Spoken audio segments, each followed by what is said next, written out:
There are 228 divisions up for grabs. Today, Jamaicans went to the polls to choose their councillors, mayor, and ultimately who will lead the 14 municipal corporations across the island. After multiple postponements, twists and turns, and flips in some municipal corporations, the local government elections were finally held. Good evening, I'm Herman Green.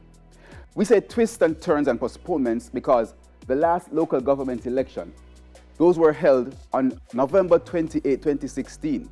That's almost 8 years ago.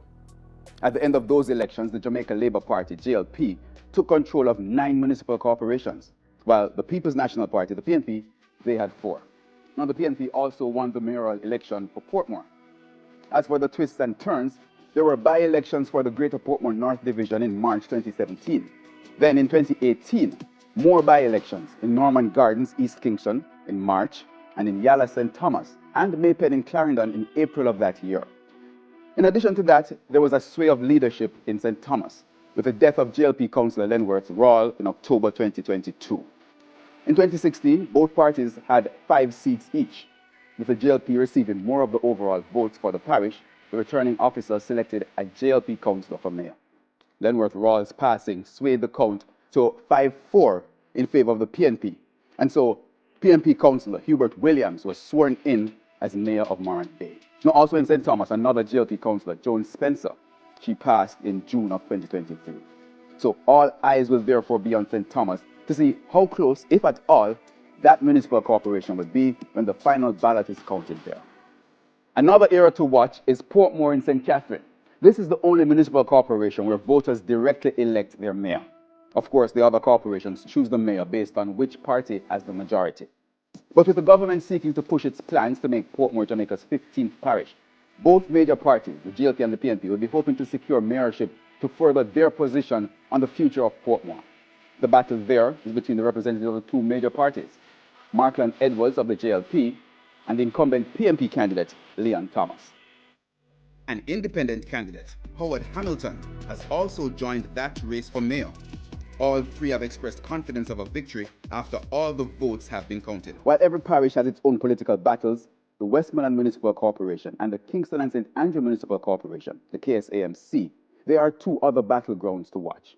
In Westmoreland, last year, 2 PNP councillors, Ian Miles of the Little London Division and Garfield James of the Sheffield Division, they left that party to join the JLP. Now in Kingston, the KSAMC, Carrie Douglas of the Trafalgar Division and Venetia Phillips of the Papine Division, they both left the PNP and are now running on JLP tickets. There were also switches from the JLP to the PNP in William Sittal of the Troja Division, that's in St. Catherine, and councillor for the Mucka Division in Clarendon, Romaine Morris. At the party level, both the PNP and the JLP need a win at the local government level. This is the first time the PNP is facing the electorate with Mark Golding as president.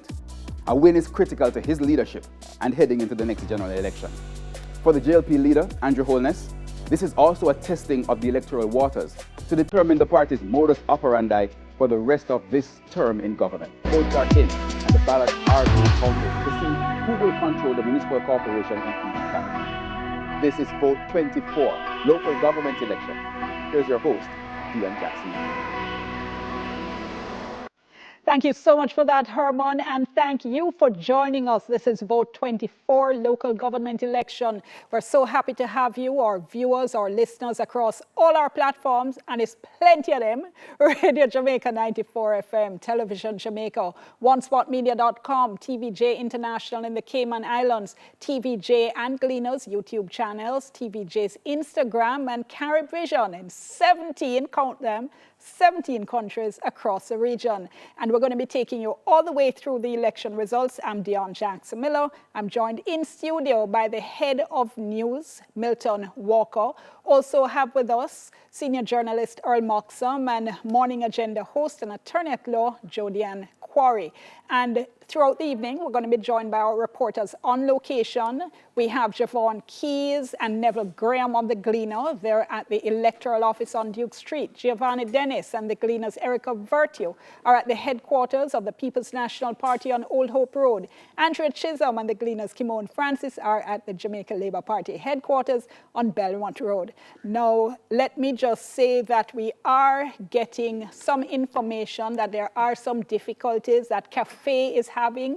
You may recall CAFFE is our local election watchdog group, Citizens Action for Free and Fair Elections. We're getting some concerns. We're standing by to speak to the head of CAFFE, Grace Baston. We're trying to get her as we speak. Milton, I know you're tracking that information. Anything you can tell us at this point? Essentially, CAFFE has said that they have been put out of the counting process at polling divisions where they're observers. And they said this is a first. They said the Director of Election, Glassbold Brown, had reassured them that they would have been able to make those observations as they're the local observer group, as you just said. But they're having difficulty getting the word out, I think, to all the returning officers for the various constituencies which preside over the count for all the divisions in the constituencies. But this would be bizarre as well, ain't Jody? Because the whole point of an election watchdog group is to observe not just the voting process, but the counting as well. And it's extraordinary that we'd be having that. I'd be interested to know if the Organization of American States, which also has a grouping on the ground, has been moved out of that counting process as well. But it is quite extraordinary to hear that. Earl, CAFFE. Long established here in Jamaica from the 1990s. 97. Credible. We should not be making up the rules as we go along at this stage. Yeah. So it can't be just arbitrarily determined like that. Okay, so as I said, we stand by. We're going to be bringing in a representative of CAFFE as soon as we can. We also have, as we mentioned, the reporters on location at the Electoral office. So I know our producer will be saying to them to see if we can get some word from the Director of Elections as well. All right, let's start out with where we are, which is in terms of voter turnout. We're still waiting for the 5 p.m. numbers, but as at 3 p.m., the voter turnout was 22.93, so call it 23%, and this compared to about 22% in the 2016 general election. Or let me start with you this time, because there's been a whole heap of excitement about this election and whether or not we're going to be seeing increased voter turnout. It would be a huge disappointment for the political parties, I think, and for many observers thinking that we were on a trajectory to see a return to a sort of more robust electoral participation. So if it turns out that the turnout for this election is not very different from 2016 local government election, then I think for many people that would be troubling, and perhaps beyond, it would be confirming that the voter resistance or the resistance of the people to actually going out and vote for either political party, that resistance is hardening and taking root. And let me just run down for our viewers and listeners what we're looking at in terms of numbers, because 2016, I'm just going to round up the figures, that was about 30% voter turnout. 2012 was about 35%. 2007, 38%. 2003, 40%. 38%. 34.5%. 1990, 56%. And 1986, 65%. So you can see that precipitous fall over the years, Jody. You do, but there's also been a conversation that I had this morning with the Minister without portfolio in the Ministry of Economic Growth and Job Creation, Matthew Samuda, talking about the JLP's campaign, where he said maybe we need to look at even how we assess voter turnout, given that the voters' IDs are now used as regular ID for so many people, and therefore there needs to be a reassessment of what these numbers trending actually means. Speaking to Don Anderson today, though, he said really and truly, we do have voter apathy. We are seeing this, and so to be realistic, you are having a situation where persons aren't coming out. But with all the excitement and the fervor and some predictions taking it as high as 38 to maybe 45%, this number doesn't look like it's getting us there anytime soon. Milton. I certainly didn't think we're going to get anywhere near 40%. I thought that would have been a pipe dream, to be honest, given what I was seeing in terms of persons just, not caring about the elections. I think we're going to have to look at other ways to incentivize voters. Maybe we need to look at, as in they do in the United States, have early voting. We clearly can't have mail ballots because of our postal system, but certainly I think we need to look at, I think, early voting where people can go and vote before, because maybe, just maybe, that might spur some interest if you can go and vote in the say 2 weeks before. I don't know what you think, Earl. He has a very skeptical look on his face. Yeah, I'm a little bit skeptical because I don't think that it is the lack of opportunity to vote early which is causing what we're seeing. I just think we're a small society, small villages, people gather. It is not difficult for people to get to a polling place, a polling station, if they so desire. And plus, it would be perhaps more costly to institute an early voting process as well. So I think maybe we need to fix the fundamental problem, whatever that is. Okay. So if you look, though, okay, I tell you what, we want to get some more comment, but we're just going to take a quick break and we come back. Make sure you stay with us and you can WhatsApp us. It is 5535908. We'll soon come.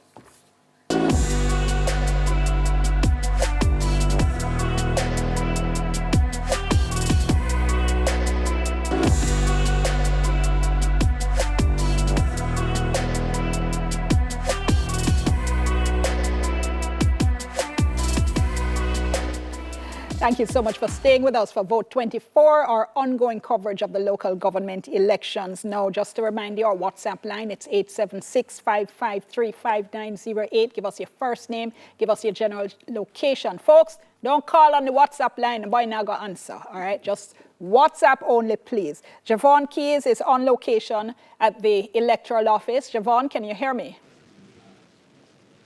I can hear you, Dion. Good afternoon, ladies and gentlemen. What's happening now is that right here at the Electoral Office of Jamaica, we are already seeing some numbers streaming in. A board is close by, and already we're seeing that the Morant Bay Division has about 2.7% of the total boxes being counted. And there's a map also close by. We're seeing some colors being populated, but now we're close to where we are able to say exactly what's happening. As it relates to voter turnout, we only have the data up to 3 p.m. And I heard you saying it earlier that at that point we had 22.93% of total electors going to the polls, and that works out to about 465,000 voters. Now, compared to 2016, that works out, we had 399,000 voters turning out, or 21.6% at the same time in 2016. Keys, I don't know if you had a chance. Now we are also, if you had a chance to hear, we are getting complaints coming on from the local election watchdog group CAFFE that some of their observers have been put out of the polling stations. So when you finish giving us your update, we'd appreciate if at some point you could see if you could get something from the director for us. But I see you are going on to speak, so please finish. Certainly. So we hope to have the Director of Elections, Sir Glasspool Brown, with us. He is to join us at some point, but as you can imagine, he is trying to get as much of the work done as these polls come in. I understand that there were, of course, some issues, especially in the flanker area with that situation, and he explained to us that polls, though they close at 5, of course, there will be some discretion exercise to allow for voters there to be allowed to exercise their franchise. But throughout the day, I mean, there were not many reports of or major incidents that came to us, but of course we'll follow up on that situation. But with me, Dion, I also have Neville Graham, and of course he is a seasoned gentleman, no stranger to elections. In fact, he was the former head of communication here at the EOJ. I mean, Neville, you're looking at the numbers from morning. We've been here tracking the voter turnout, but for you, what's it been like compared to previous elections, local government elections for you? Well, compared to previous elections, it has been a little bit loose at some points, but the Electoral Office holds itself to very high standards, and as such, that is what we judge by. There's some important numbers that you gave earlier on, and I'd like our viewers to have some other numbers. 2031-359. That's the number of persons on the election on the voters list, and they had 6,726 polling stations island-wide. What's happening now? All of those 6,726 polling stations, the presiding officers are going through the votes right now, counting the ballots with the political representatives, of course, and making sure that every vote counts. It's just about close to 6 o'clock now. Look for another 15 minutes for all those boxes to be completed counting, and they'll start the big trek, almost party atmosphere of taking the boxes to the counting center. Certainly, and we'll have all of that coming in. Just to let you know, viewers, that right now, I mean, when we started this broadcast, we had 0.2% of the overall boxes being counted, and just now the board updated to 0.5%. But of course, as those numbers keep coming, we will update you. Again, we hope to have the director of elections, Mr. Glasspool Brown, with us momentarily. As soon as we have him, we will get back to you. But until then, it's back to you in studio. Thank you so much. Appreciate that, Javon. And a colleague is messaging me and saying we should remember when we're discussing voter turnout, especially for elections some time ago, the prevalence of voter fraud at the time, when people would vote multiple times and sometimes even boast about it, Milton. I mean, when you say that today, it sounds odd, yeah. It does. But there are times when a box would have 90 electors for that polling division. A polling division is a box. And 140 people would vote, and they probably would have voted the night before, or somebody would have voted the night before. So when genuine electors turned up in the morning, you know, I'm sorry, you voted already. Yeah. That was commonplace.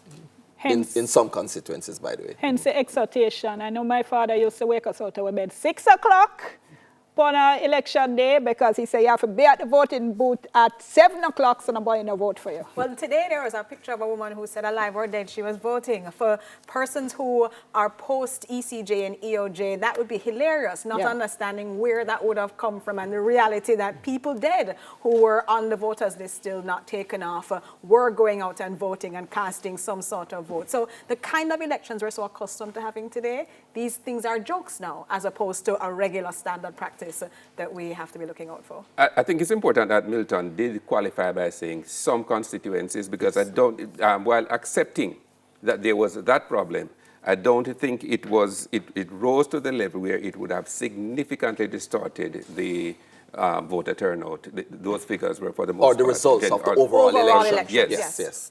That's quite. But at the same time, when we talk about that, I think it's always, you know, good to spend a moment and appreciate how far we've come. Certainly. Absolutely. And the work of the Electoral Commission. And I think it's important to note that the establishment of the Electoral Advisory Committee in 1979, that happened at a time of such heightened tension, polarization, hostility, polarization, and yet we were able to establish or make this fundamental breakthrough in our politics in 1979. It did not resolve the problems then, but it started a process.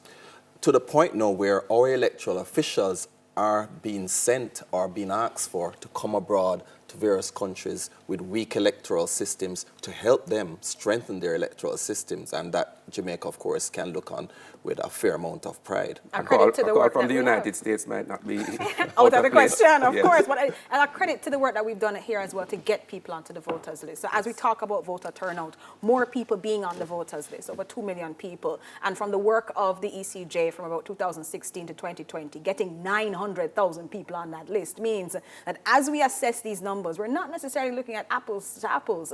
There might have been then more people being on these lists, more of them having different reasons for having voters' IDs. That then means when we look at the full voters list, some of these people never intended to vote, but they're on the voters list, meaning that when we're assessing these numbers, these are things that we might have to have tease out conversations. Who was actually going to ever vote and who only got it for an ID?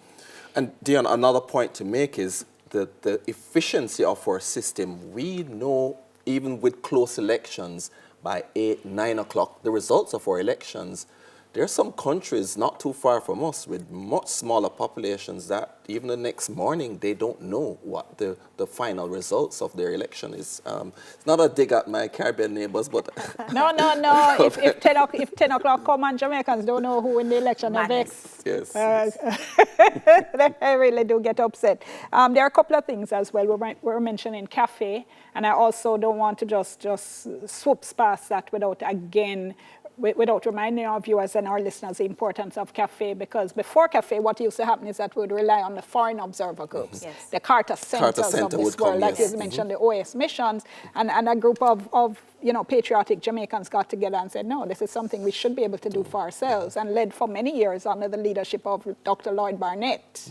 We got to know the famous white bib, showing our Jamaicans observing themselves, ourselves, and showing that we can do the thing properly. It was 1997 that the Carter Center first came to observe our elections. And I think by the time of the following parliamentary election, Jimmy Carter was declaring that I see no reason for us to come to Jamaica again. There are many other countries that need our service much more than Jamaica. Jamaica has got it right. And I love that, because Modern CAFFE now is able to get 400 volunteers to go across the island to be part of that. So even today, we are then continuing this tradition now of saying we can police ourselves, we can look over ourselves. That is why it's so disturbing to me that you have shared with us that they have been sent out while counting is taking place. This is not the first time this is the first time I've heard that. Hold that thought. Let's go to the break. We'll pick up when we come back.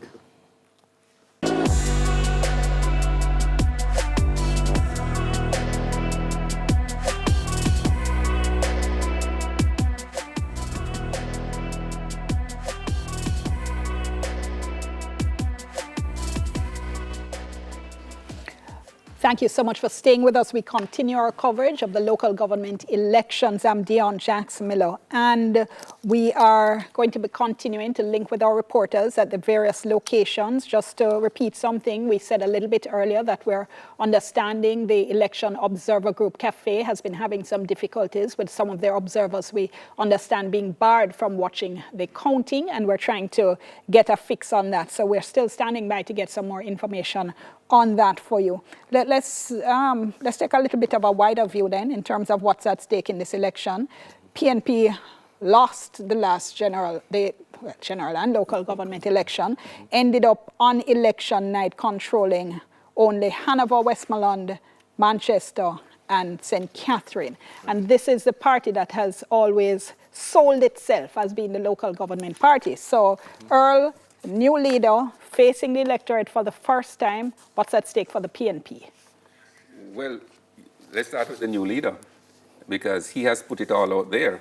And in fact, in an interview with one of our colleagues today, he said, when asked that question, he said, we are going to win. And he also added, without any prompting, you're looking at the next Prime Minister of Jamaica, which is looking beyond this election to the next parliamentary election. As the question will arise, depending on the outcome, as to how much pressure will now be building up within the PNP again in respect of its own leadership. Too early to call anything, but I'm just saying the stakes are that high. Yeah, Elton? Yeah, I think indeed the PNP has billed it as a referendum on Andrew Holness's administration, but in many ways it's also a referendum on Mark Golding's leadership, because I think if Mark Golding's PNP doesn't do well today, if, for example, they come out with fewer councils than they had in our municipal corporations in 2016, then his position might be under some threat. That's a point which a lot of persons aren't necessarily talking about. Of course, it depends on how the electoral results turn out in the end. Of course, if the JLP does badly, it will, of course, also put the government under pressure. They may be seen even in a kind of lame duck scenario where we were just waiting for the next election to change the government. Of course, parties have been behind and have come back and won. It's very difficult because we generally have the local election immediately after you have won the general. So when you're having a local election so far after the general and close to the one before, that's difficult. The comparison we have is 1986, which the JLP lost and lost badly, and they were basically limped along for the next 3 years to 1989 when the Manley resurgent PMP came back and won that election convincingly, 45, is it 15 or yeah? I think it was 47-13. Yeah. Yeah. What do you think about Jody in terms of what's at stake? I think it's pressure for Mark Golding, but also pressure for the new General Secretary, Dayton Campbell. Dr. Dayton Campbell's first big election. He's one running now the ground campaign for a party that has spoken about the breakdown in its own machinery. He was quite forthright in saying that there was rebuilding that he had to go in and do. This is the first time they'll see execution on the ground now for what a local government election campaign could foreshadow for what they could put together for general election. It's not only the municipal corporations that are at stake, it's also every division. 98 were won by the People's National Party to the Jamaica Labour Party's 130. That means that every single one of those divisions, you can't afford to drop numbers there as well. So winning the municipal corporations is an overall game. The Portmore mayoral race is also something special and significant for them to fight over as well. But I think that for the People's National Party, they have to think, if they don't do well here, that doesn't bode well for how they set up for the general elections. And that might be important for backers and supporters of the party looking to cheer them on. One of the issues Milton mentioned was that issue, the fact that we often have a local government pretty soon after a general. And inevitably, when you see that happens, you expect the same kind of result. In this case, we've had two interesting things. It has, of course, been 8 years since the last local government election, but it's also been nearly 4 years, if my math is right, since the last general. 3.5 almost, yeah. Yeah. 18 months to go window to the next general election. Right. So this election was being seen by a lot of people as indeed a kind of litmus test of how the government has been doing. When you look at, I was actually matching up the local government and general elections. So we had, if we go back a couple decades, if we had the 81 local government election, for instance, that took place about 3 months after the big 1980 election. Then we had 83 general, of course, uncontested. Then we had the 89 general election, and a local government election was held 4 months after that. Now, this was the other instance in which we had a local government election in for a long period of time. It was 8 years before we had another local government. But even in that case, the September 1998 local government election was called less than a year after the 97 general, which the PNP had won. So this one is almost a little bit of uncharted waters here. Yes, to a certain extent.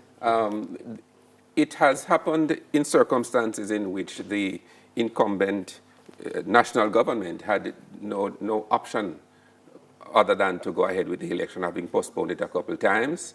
And you mean this time? This time. And with the PNP threatening a lawsuit if it were postponed again. And certainly I don't think the Prime Minister wanted to test the waters with the parliamentary election. I think he wanted to see what would happen in the local government election.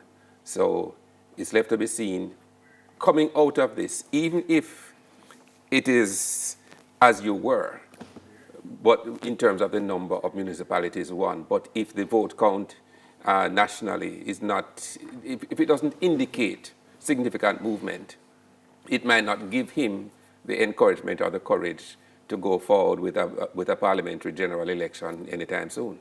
So this one could very well indicate whether election this year, election next year, Absolutely. down to the wire. No, it absolutely has to be a decision that, given that the government has the chance to call the elections, they have to take into consideration. Is this good timing? Are people looking like they're interested? Are they not? If we give them too much time, does that turn them off? Do they not get engaged in the process? So it is a timing game that the government is able to use, which raises questions about establishing election dates, for example, fixed election dates for local government and for general elections. But it has to be something that makes a decision. Do you have it now? Do you have it later? And everybody coming out of tonight will have that to count on. The People's National Party, are they ready for a close one? Are they ready for a drawn out and long electoral campaign? The Jamaica Labour Party, you're looking at situations where the Prime Minister has admitted that people on the ground are to be feeling those effects. Can the People's National Party counter that? Can the JLP make things exciting? That will certainly be something that we look for. Some of these municipalities, though, are so interesting, or municipal corporations, rather, are so interesting in terms of what we've seen over the 8 years. I mean, if we start with, I don't know, let's not start with Westmoreland. I was about to say, that is the most exciting. Westmoreland is, no, it's all come to Westmoreland. Westmoreland is a whole soap opera. But if you start with St. Thomas, for instance, which on the night was a nail-biter, yes, and came out at 5-5, came out at 5-5, and then we subsequently saw one of the councillors die, and then the balance of power shifted to the People's National Party. So they are going in from the start, knowing that even though currently the PNP controls, it could be, again, anyone's game there. And not only that, the PNP councillors on the ground complaining and saying, well, right before local government election, the opening of the road meant that there were, that politics was afoot, making complaints on the ground about how that looks. They know how tight it was supposed to be. They know how close a ground game they have to run. I think that's going to be one that goes down to the wire. Seriously, though, nothing new about that. Nothing strange about that. I remember one election when I was in high school, we woke up in the morning to find PWD people almost outside the gate, fixing road. Yeah, man. I saw construction work. I saw bushing work. There were persons complaining about that. But also, this is a really good time to get excited and involve people out on the roads and participating. So it is what it is. I will say, though, that St. Thomas has been interesting to watch because of the road work that has been going on, that major development work that's going on in a parish that has long been forgotten. It has been argued. And so if people are going to be seeing shifts, I think this would be a good time to see how the people in St. Thomas react to the work that's being done. Yeah. And then we have, okay, let's go to the, well, I tell you what, we are joined, we were speaking about the situation with CAFFE, and we now, in fact, have the chairperson of CAFFE, Grace Baston, online. Thank you so much for joining us, Mrs. Baston. We appreciate it. We understand you've been having difficulties with the observers. What's happening? Thank you very much, Dion. Yes, we're very concerned about the number of our observers who've been told that they are not allowed to witness the final count. Now, you know, they've been trained that this is exactly what they do. They've been at the polling station from 6:30 this morning. As a matter of fact, throughout the day, some of them were told, you can't stay in here for the whole day. You have to be outside. We have to put you out in 15 minutes. I have been in touch with the director. He has tried to be very helpful, but clearly something has gone wrong in the training of the officials because he is now trying to get the message out to them, and I see him making every attempt, but it clearly hasn't gone. We're 20% of the reports we're getting so far, children are, the observers, I keep saying children because some of them are young people. The observers are saying they have not been allowed to watch scouts. In fact, they've been told you must leave. You are, and even where you are not allowed to take any reports from here about the numbers of ballots cast for anybody. You are not to stay inside the polling station. They've been turned out. It's very distressing to us. We've always had, you know, a few supervisors in you know, tiny. A number, maybe not because of inconsistency in training, not allowing them in, but we've not seen this number. Very distressing. And you've been involved now with CAFFE for, remind us, how many years? Oh, gosh, 1997, that's been around a long time. Okay, and you're saying this is the worst you've seen? In terms of we've always had this issue, and in fact, at our meetings with the ECJ ahead of the election season, we brought this issue up because it has occurred where some officials get confused about what the role of the CAFFE observer is, and they don't allow them in. But in most instances, this 20% of and you see what triggered my concern is that we had about 40 of our volunteers, of the 300 we have out, telling us that by 5 o'clock that they've been told you cannot stay for the close, for the count. You must leave the polling station. In the cases where the director has tried to assist Mrs. Baston, has there been any change? Yes, I can see where the director intervened. You know, he would give me the contact number for a returning officer to whom I reached out, who then reached out to you see, it's the chain of, right? So then he would reach out to the supervisor, and then a child might be let into the polling station. Some of them were told they couldn't come in at all unless they had a letter. There's no such arrangement for them to have a letter. Their CAFFE ID, their CAFFE bib is all they needed, and their picture ID from their school or their driver's license.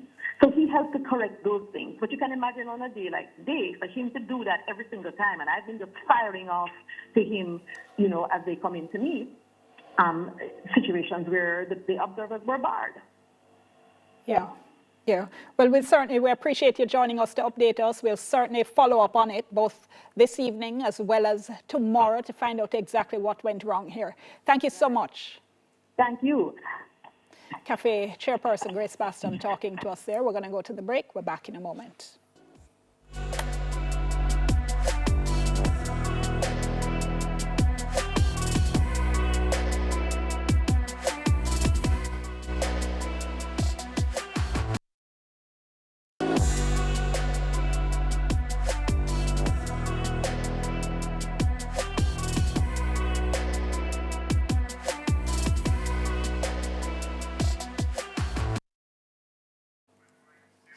And thank you so much for staying with us. Let's go back now to the EOJ Center.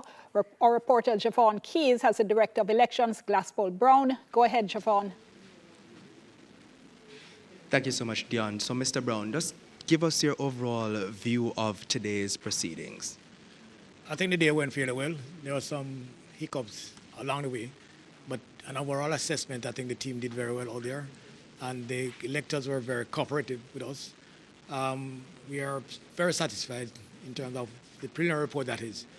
And our assessment, the team did very well, and we are comfortable with what happened today.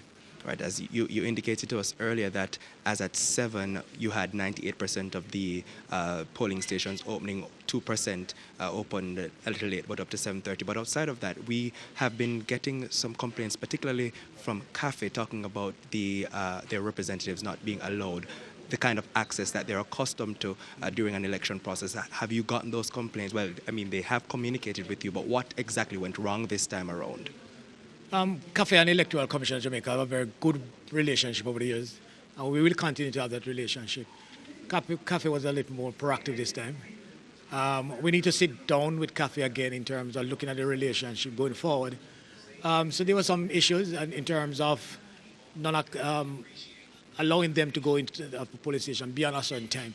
And those are the matters that we'll be looking at going forward, because we've certainly from ECJ, EOJ, and we want CAFFE to be a part of the process, because we put a lot of emphasis and a lot of focus on the report that comes from CAFFE after we do an exercise like this. And therefore, we look at what transpired today, we'll do an assessment, and we'll go forward, and then we hope to develop a better relationship with CAFFE going forward. I mean, you said for the most part the day was smooth, but what would you say were, if any, the major challenges faced by the EOJ today, and how did you overcome them? All right, some of the challenges were regular election day challenge. Persons indicating that they are not aware, are not too sure where they're supposed to be voting, and some person complain that their name is not on the list. Those are regular election day challenge. But what I would say to electors, again, going forward, you need to ascertain before election day exactly where your vote is. Another major challenge for us is in terms of what transpired certainly in Flanker today. That unfortunate incident where 3 persons got shot in front of our polling station in Flankers, in front of the Flankers Primary School, where we had approximately 12 polling stations. And it curtailed the voting in the early part of the afternoon. And that impacted in terms of the time we were able to fulfill our role in terms of carrying out the polls there. Mr. Brown, what's happening now is preliminary counting. So I want you to walk my viewers through what happens next. All right, starting now, and we started at about 5 p.m., is to do the preliminary count. What the preliminary count means that what will happen is that across the island, the result from each polling station will then go to the respective counting center. That is, in terms of the returning officers. They will tally the count at the preliminary level, at the electoral, at the different divisions. Then what will happen, we'll get a preliminary result tonight, hopefully by 9:30, 10, thereabout. And then what will happen tomorrow, starting tomorrow, we'll do what is known as a final count, where the returning officer, along with the respective candidates, will then sit and go through the different boxes and then do a final tally. Then after that is done, then we declare a winner for the different electoral division. Do you have any preliminary data on voter turnout? Outside of what we got at 3 p.m., of course. No, that's what the remains. If the last count I have is at 3 p.m. was roughly 23%. All right, Mr. Brown, of course, at any other point, if there's anything else, we'd certainly have a conversation with you later on. But until then, it's back to you in studio as we continue to give you the live results as they come in right here on TVJ. And of course, the boards are populating, so as soon as something of note comes up, I will definitely link back with you in studio. Back to you, Dion.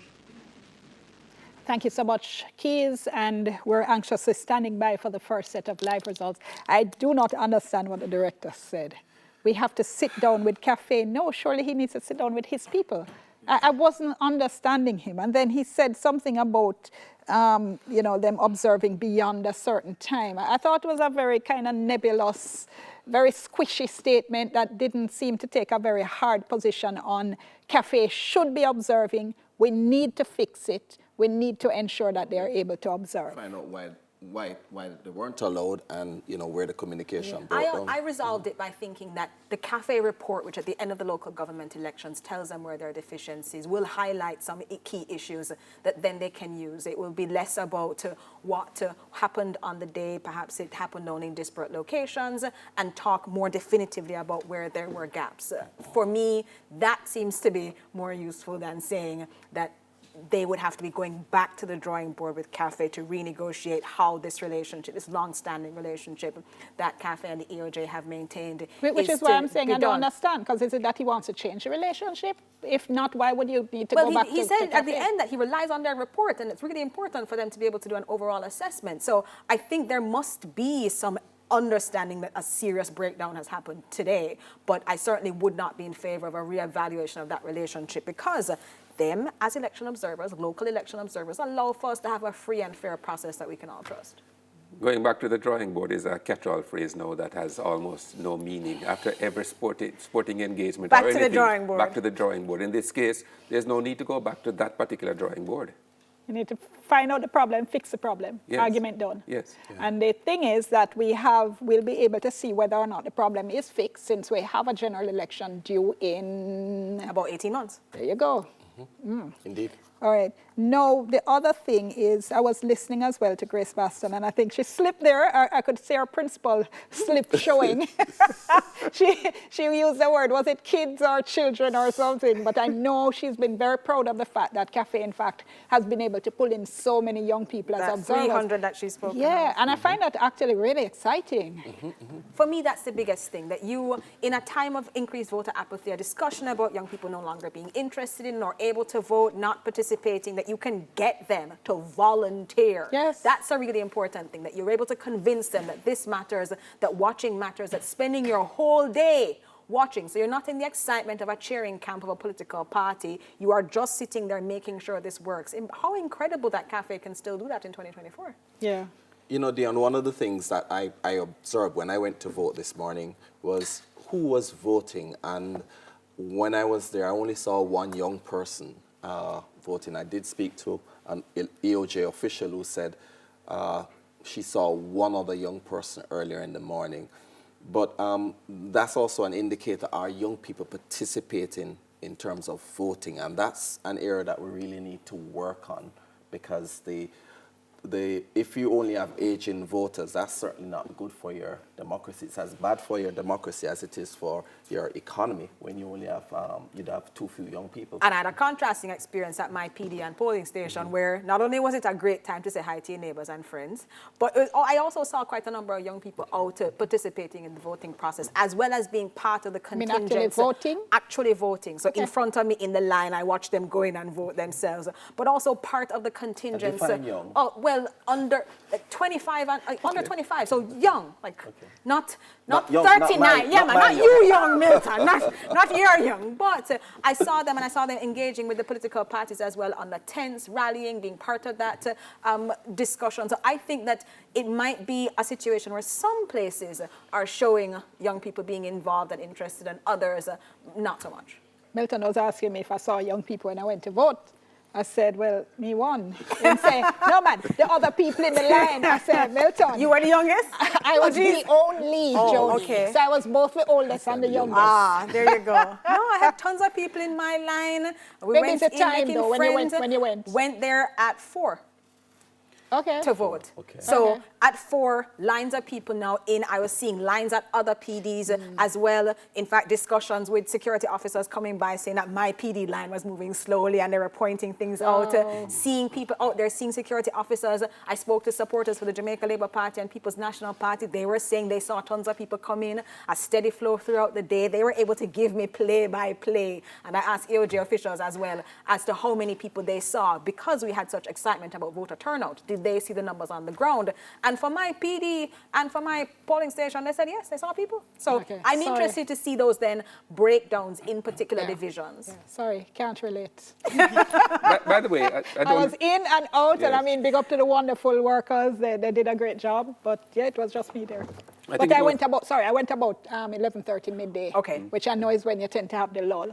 I think it was 1976, if not the 1974 local government election, that the age of voting was dropped to 18. Yes.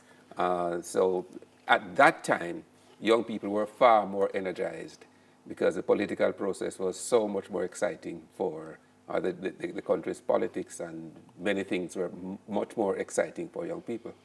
What makes a local government election exciting then for a young person to get them to come out to participate and to vote? I think sometimes your first time voting, I think it's always exciting, even if it's local government. You know, the fact that for the first time you get to line up, you get to dip the finger, you get to mark the ballot box, and you're just part of the process. I find that's part of it. But I was listening to, I don't remember which discussion I was having, I have so many. But what one of the young people had been saying is that she grew up in a home in which voting was not a thing. She said her parents weren't into elections, they weren't into voting. I don't mean party, I just mean they just didn't vote. So she grew up without any kind of sense that this was something you should do that, or that she wanted to do. Whereas, you know, I know many of us grew up in very different homes, and I think that is also a big part of it. I mean, I've said to my viewers and my listeners already that, you know, the day I turned 18, my father went out into the front yard and shouted to the neighborhood that there was another voter in the house, there would soon be another voter in the house. No, but I grew up in a non-voting household as well, and I picked myself up on the day I turned 18 and went to register to vote. I didn't even get my driver's license, which was extraordinary to people. I was more interested in voting. So I think it's also what you're exposed to, what you're around, who you're around, and what makes it interesting. And so many people, even if we got them to sign up to vote, would they still show up at an election? That's what you call a cliffhanger, because we're going to a break, we soon come.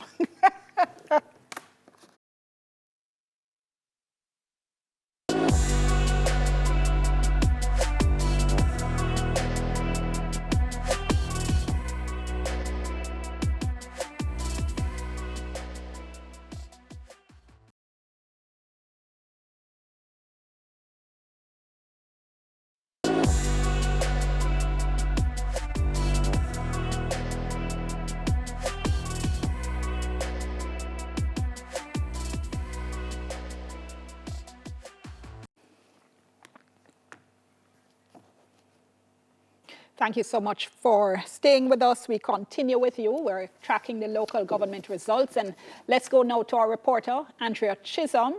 And she is with Kimon Francis from the Gleaner. They're at the JLP headquarters. Andrea?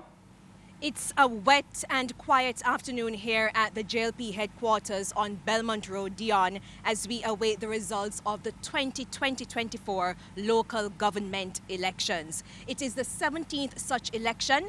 In 2016, you will recall that the JLP won the majority of the municipal corporations, and in 2012, it was the PNP that won the majority. Now, the campaign leading up to this election has been intense, as we all know. Some political analysts have been saying that it is a referendum on the government, so you can see how much is at stake here for this election tonight. Now, I have been at the JLP headquarters for over 2 hours, about 2.5, close to 3 hours. A few individuals involved in the administrative affairs of the party, they're on the compound. We're also seeing a few JLP supporters. Most of them are young people.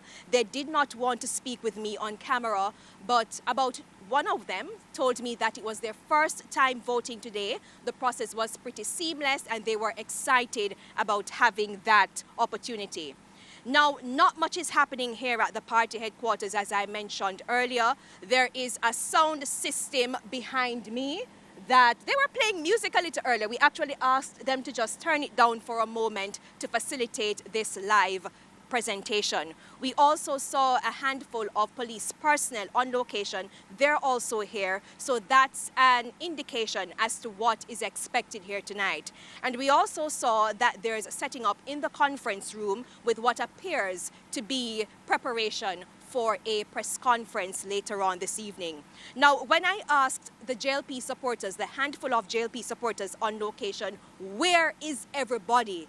They said to me that it is still very early and later in the night things will change. So we will be here at the JLP headquarters on Belmont Road to monitor activities and to give you the very latest. Until then, it's back to you in studio. All right, thank you so much for that, Andrea. We're going to be going to Giovanni Dennis, who is at the PNP headquarters as well. I'm getting two comments from people asking questions if perhaps there's some ageism going on in relation to the CAFFE observers, since there are so many young people. Is that a part of it? Again, we don't know, viewers, listeners. We will certainly be trying to find out. Giovanni, can you hear me?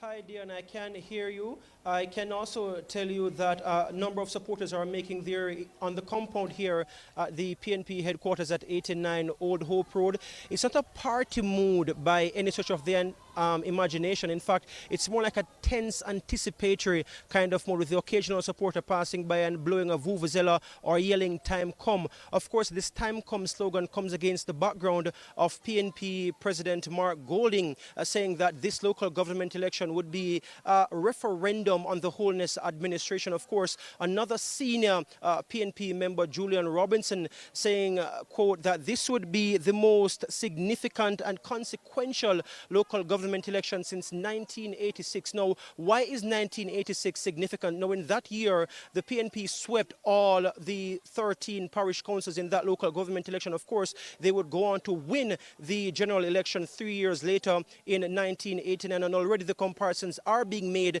to that time period, with Mr. Robinson suggesting that this win, if the PNP wins tonight, would be the return of the People's National Party. Now, to give us some more context and details of what has been happening throughout the day, I have joining me now senior reporter from the Jamaica Gleaner, Erica Virtue, who has been covering politics for more than 30 years. Erica, I know on the inside the People's National Party, the bigwigs, they already have their own center doing their own calculations even before the EOJ gives the official count. What, if anything, have you been hearing so far?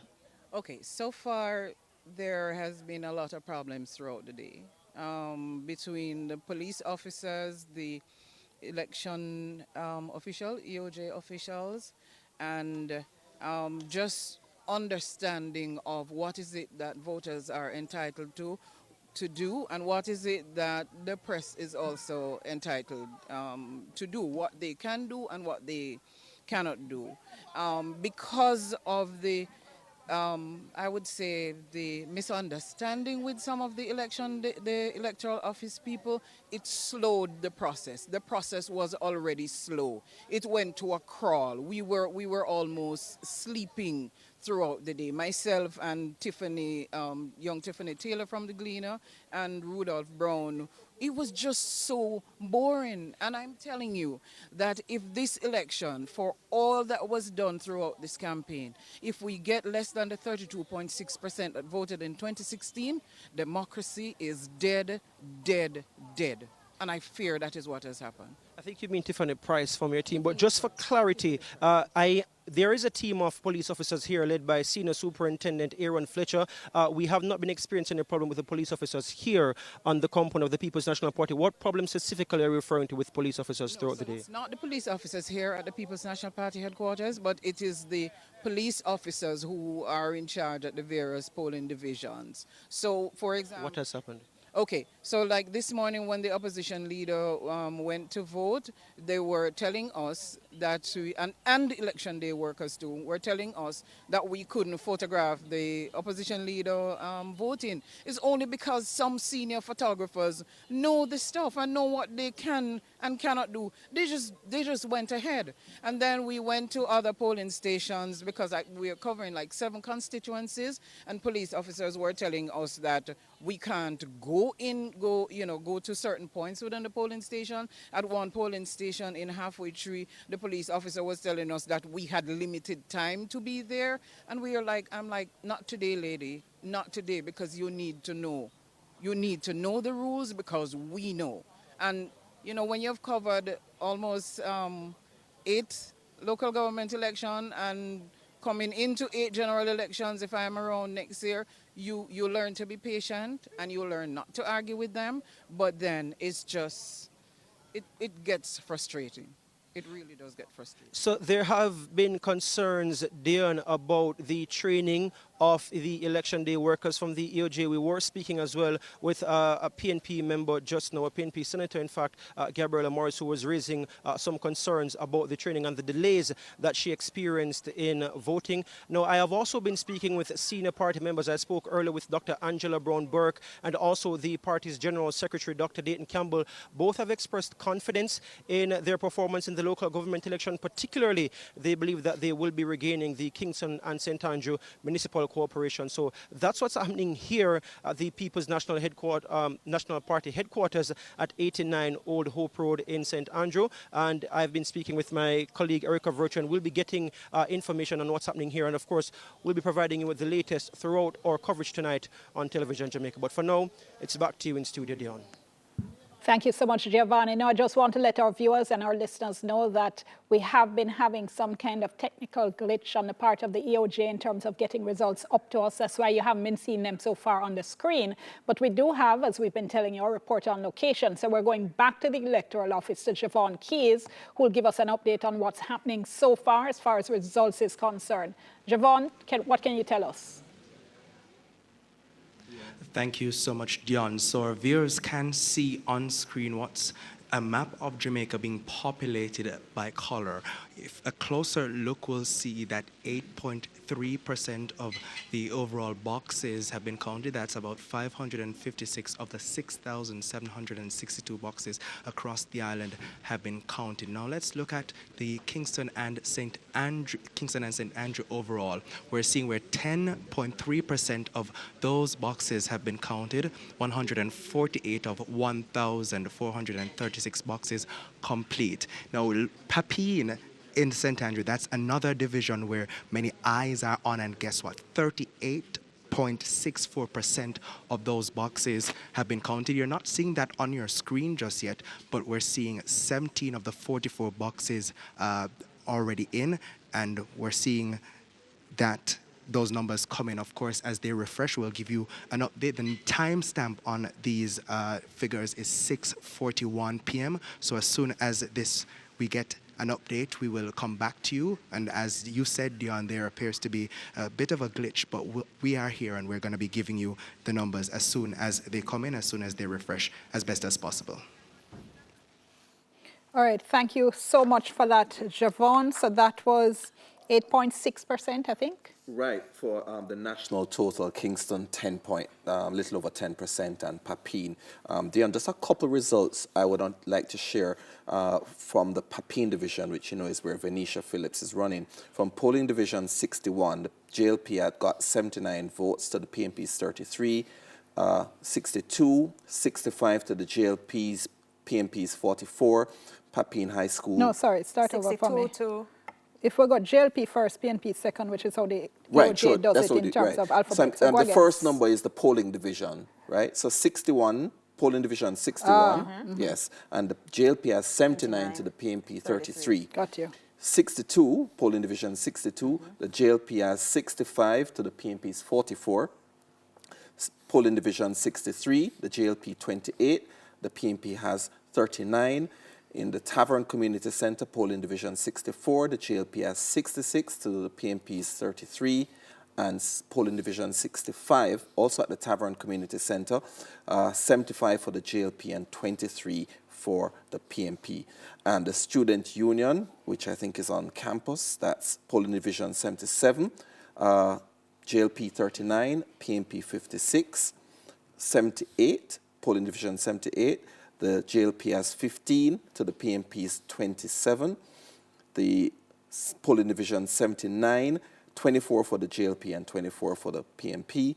And the Escarpment Road Basic School, I think it is, the JLP has 67 to the PMP's 21.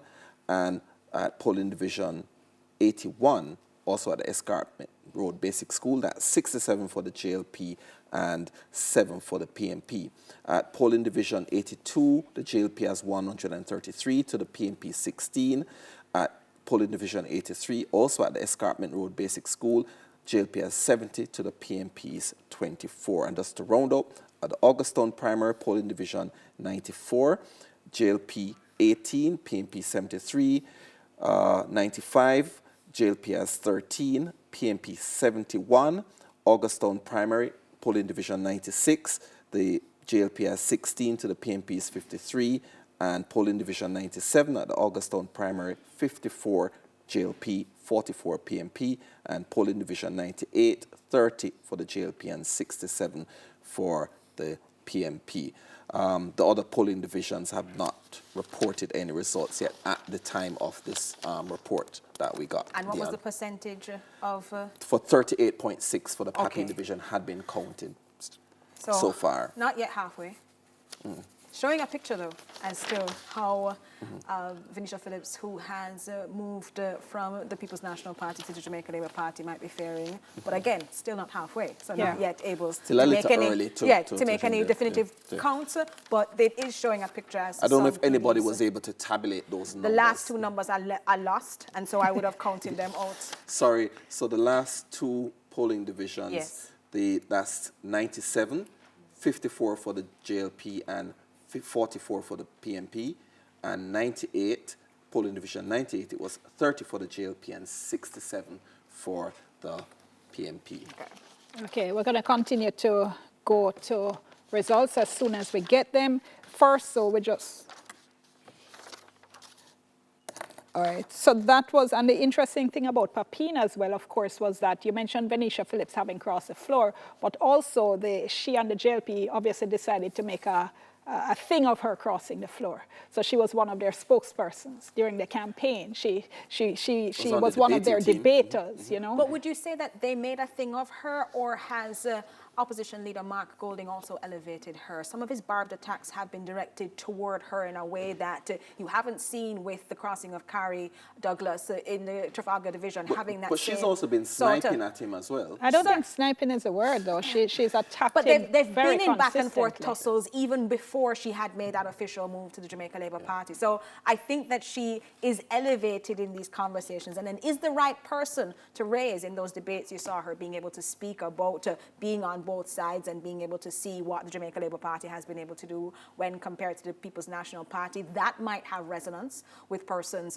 in Papine, a division that she has contested before and lost. So if this changes her fortunes, this total number today might show that that visibility at the national level might have had some impact. And I don't think, Dion, we have had a scenario, I could be wrong, where a councillor ran for one party and then ran for the other party and won.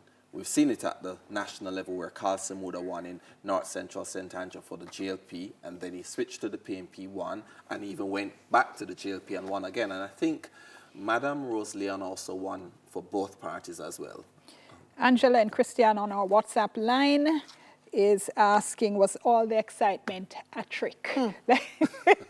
Let's go to the break now. We'll soon come.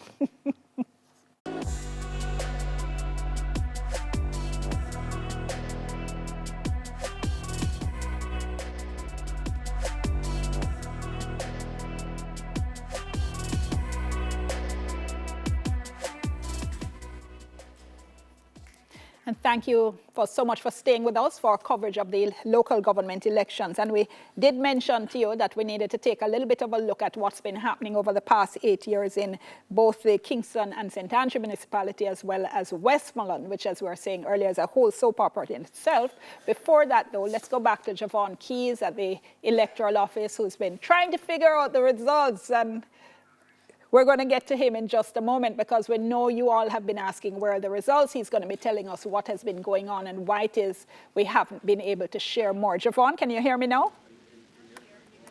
I can hear you, Dion. So it appears that there may be a glitch. We're not quite sure, but we are, the team here at the EOJ, they're certainly doing some work to try to figure out exactly what's taking place. So earlier I gave you some results, and those are what have been displayed on the boards here at EOJ. What's behind me now is some figures looking at the various parishes. So as it is right now, 12.7% of the overall boxes have been counted in the Kingston parish of Kingston.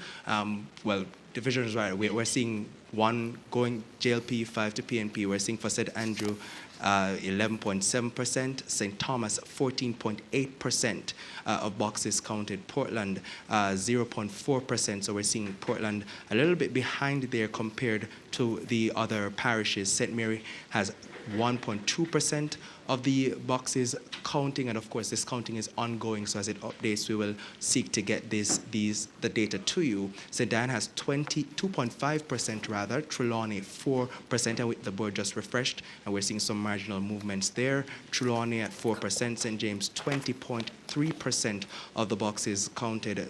Hanover 7.1%, Westmoreland 7.9%, St. Elizabeth 7.6%, Manchester 18.6%, Clarendon 8.7%, and St. Catherine 5.6%. Just to also point out that currently on the board close by is the municipality of Portmore, and we're not seeing that being populated just yet. So we're not seeing any of those numbers, and we're not quite sure why. But as it is right now, the board with the Kingston and St. Andrew Municipal Corporation overall has updated 11.8% of those boxes have been counted. That amounts to 170 of the 1,436 boxes being complete. And I'm going to take a quick look at the national map overall, just to tell you, so you won't be seeing that on your screen, but just to tell you that the timestamp posted is 6:52 p.m. and at that timestamp only 9.1% of the overall boxes across the country that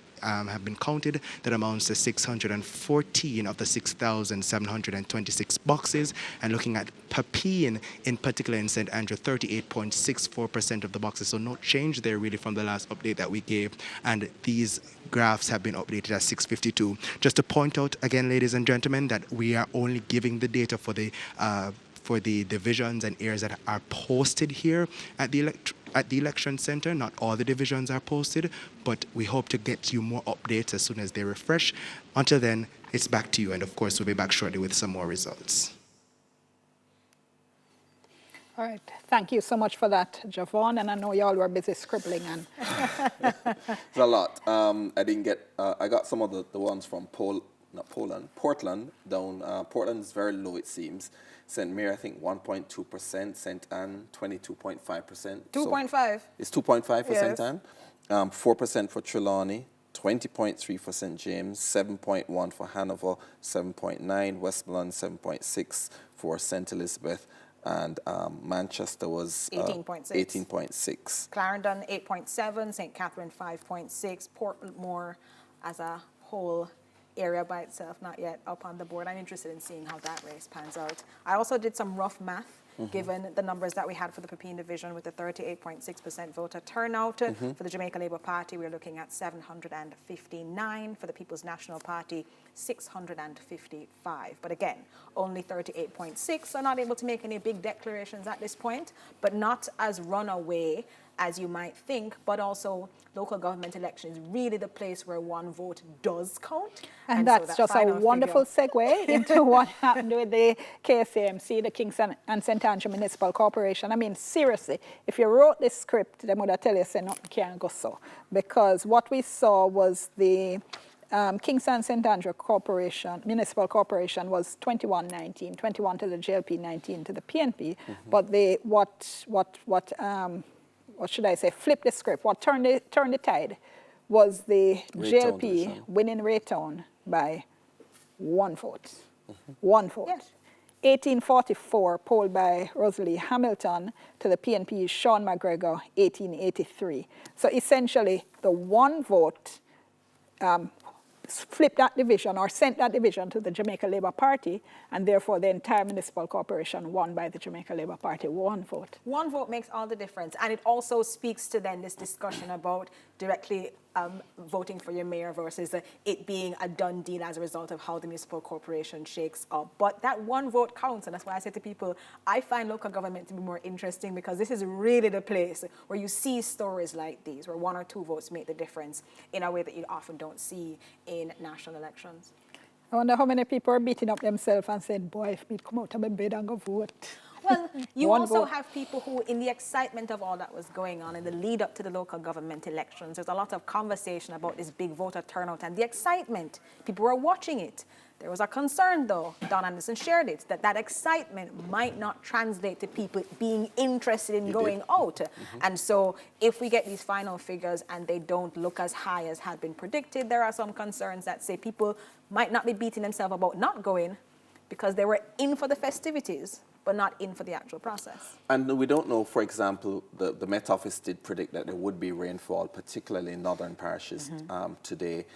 Whether or not that might have had an impact, it has had impacts in previous elections. I know certainly 02. I remember Donald Buchanan telling us about his race in, is it Southwest or Southeast St. Elizabeth, where he ran, where at 1 o'clock, he looked at their canvas and from the outdoor agents that they were behind, and they had to redouble their efforts to go out and get voters to come out in the last 4 hours of the day, and that's how he won the seat, and of course won it narrowly as well. And so those things will make a difference, especially in a local government election where everybody thinks that the PNP or the JLP will take some grand meaning from it. Every division will then count and every vote will And where the numbers are much smaller than the general election as well. That's an important factor. I just want to take a moment and say a special shout out to our viewers on Instagram, TVJ's Instagram page. Currently over 1,000 people watching on Instagram alone.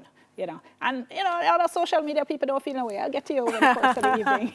Not discriminating, but it just goes to show, you know, people just watching all kinds of different places and all kinds of different platforms. It's remarkable. And this is a place to be because we're everywhere. So, so you watch here. But there was something you said there when you were talking about the voter turnout and people who are in for the festivities as opposed to being in for the actual voting. But I think sometimes perhaps we also don't realize that the people out there making up noise on the campaign trail, you know, doing their thing, campaigning, enjoying themselves. But that's not all of Jamaica.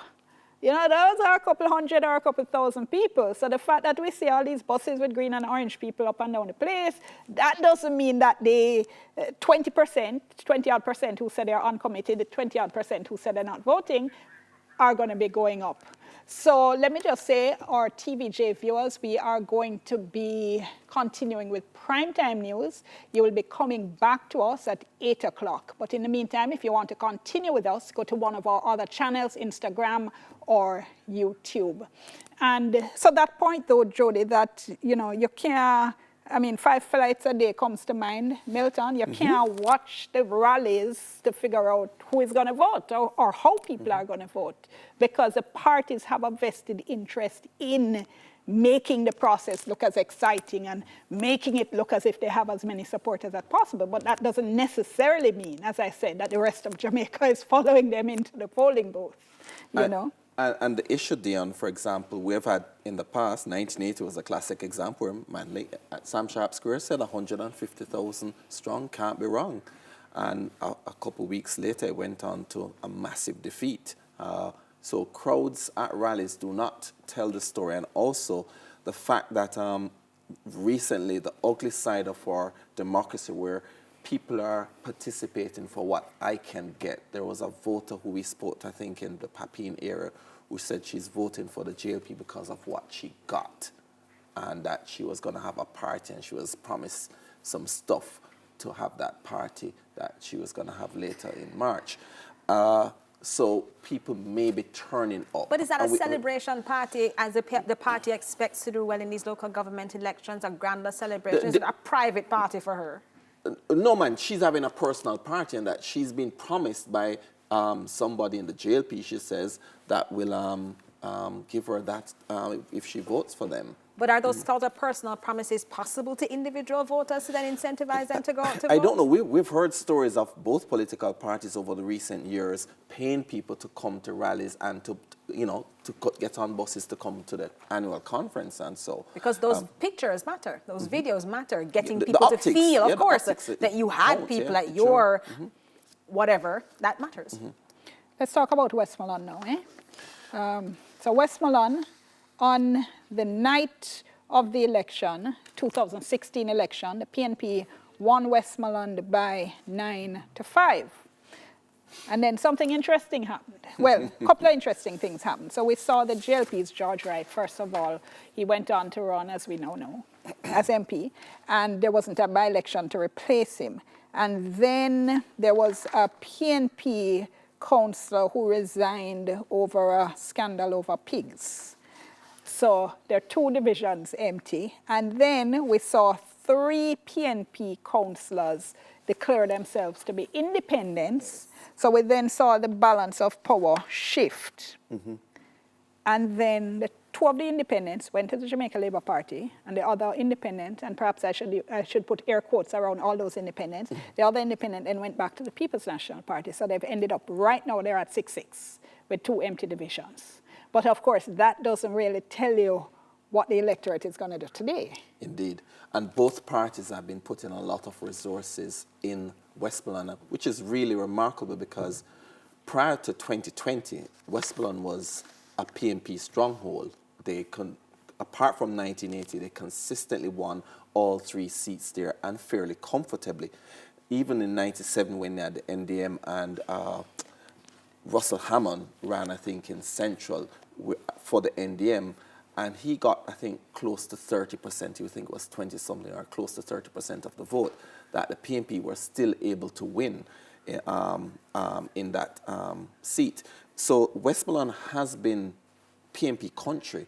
That changed in 2020, and this incident with the 3 councillors, which are all from the Western constituency, Sheffield, Grange Hill, and Little London, that it's, I think, creating more problems and muddying the waters, and it's going to be really interesting to see what happens tonight at the end when all the results come in. The fair is the splitting of the votes. If you are a staunch Labourite, or if you're a staunch comrade, a supporter of the People's National Party or Jamaica Labour Party, and your candidate, somebody that you have campaigned behind, helped along, has moved to a new party, do you then decide to take your vote there? Do you elevate the issues that they have raised and said that they had with the party and stay away and do not vote, and then watching how disastrously 2020 went for the People's National Party in Westmoreland? Are there challenges that the party has to confront in this area? Again, weak points are definitely places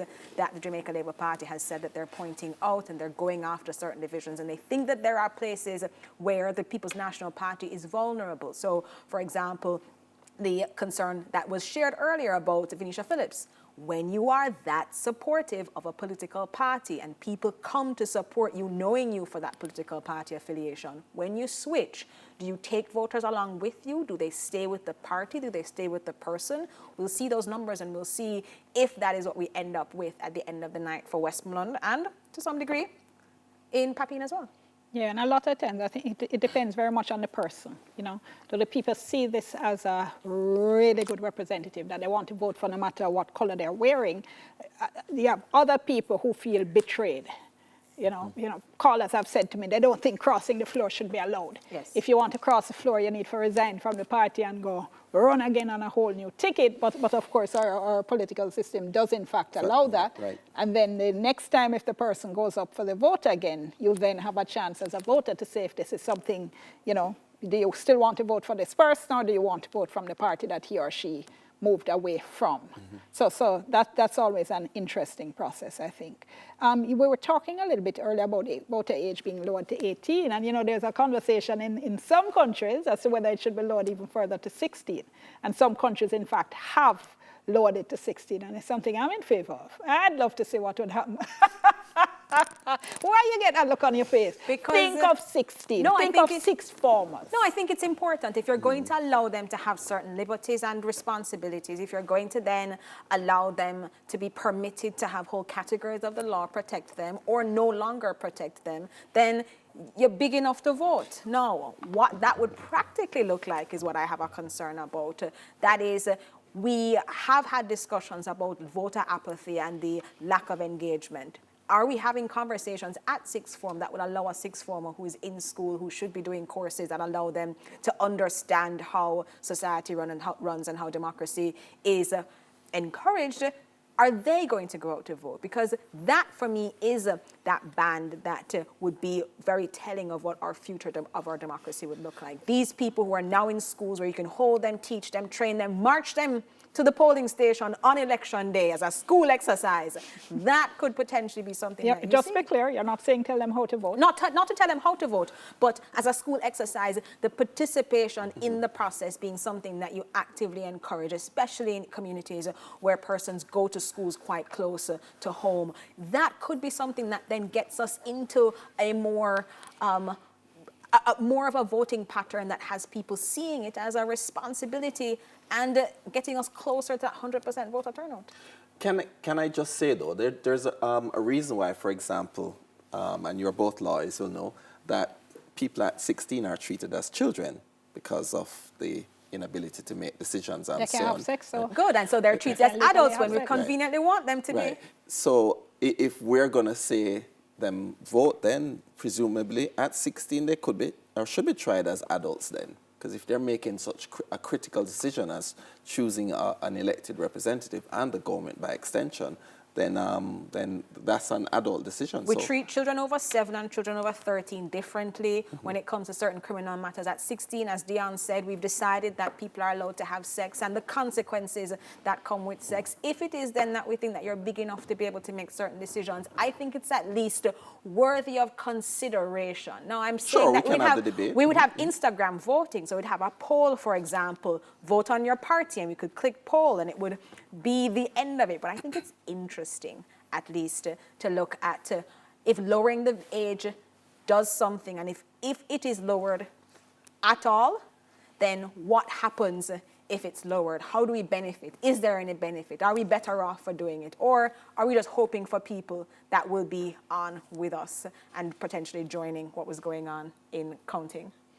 Okay, we should tell you that we're standing by to get some more results. We understand there's some results on the screen are coming now. in. I'm not able to see them. Perhaps you can help Milton, because I'm not able to see them. If we could get the monitors a little closer. But we... All right, so we understand it's Harbour View. I hope you're able to see that, viewers. Okay, so we'll see if we can sort out that a little bit and get it so we can help you to understand what is happening there. But the results apparently have now started to flow through our system. And Jody, I think you can help. All right, let me tell you what I have right here. So I have Kintyre Division in St. Andrew East Rural. The numbers there at close are showing the Jamaica Labour Party's Kevin Clark winning by 1,559 votes to the People's National Party's... Which division is that? Kintyre in St. Andrew East Rural. That's declared now? Yes, it is declared as winning party, Jamaica Labour Party. No, this is past poll results. What is this? Hold on. That would be show us. Okay, we're just trying to sort that out. Yes. So as soon as we have some more information on that and we sort it out, we will get for you. We have the results for Bath that we...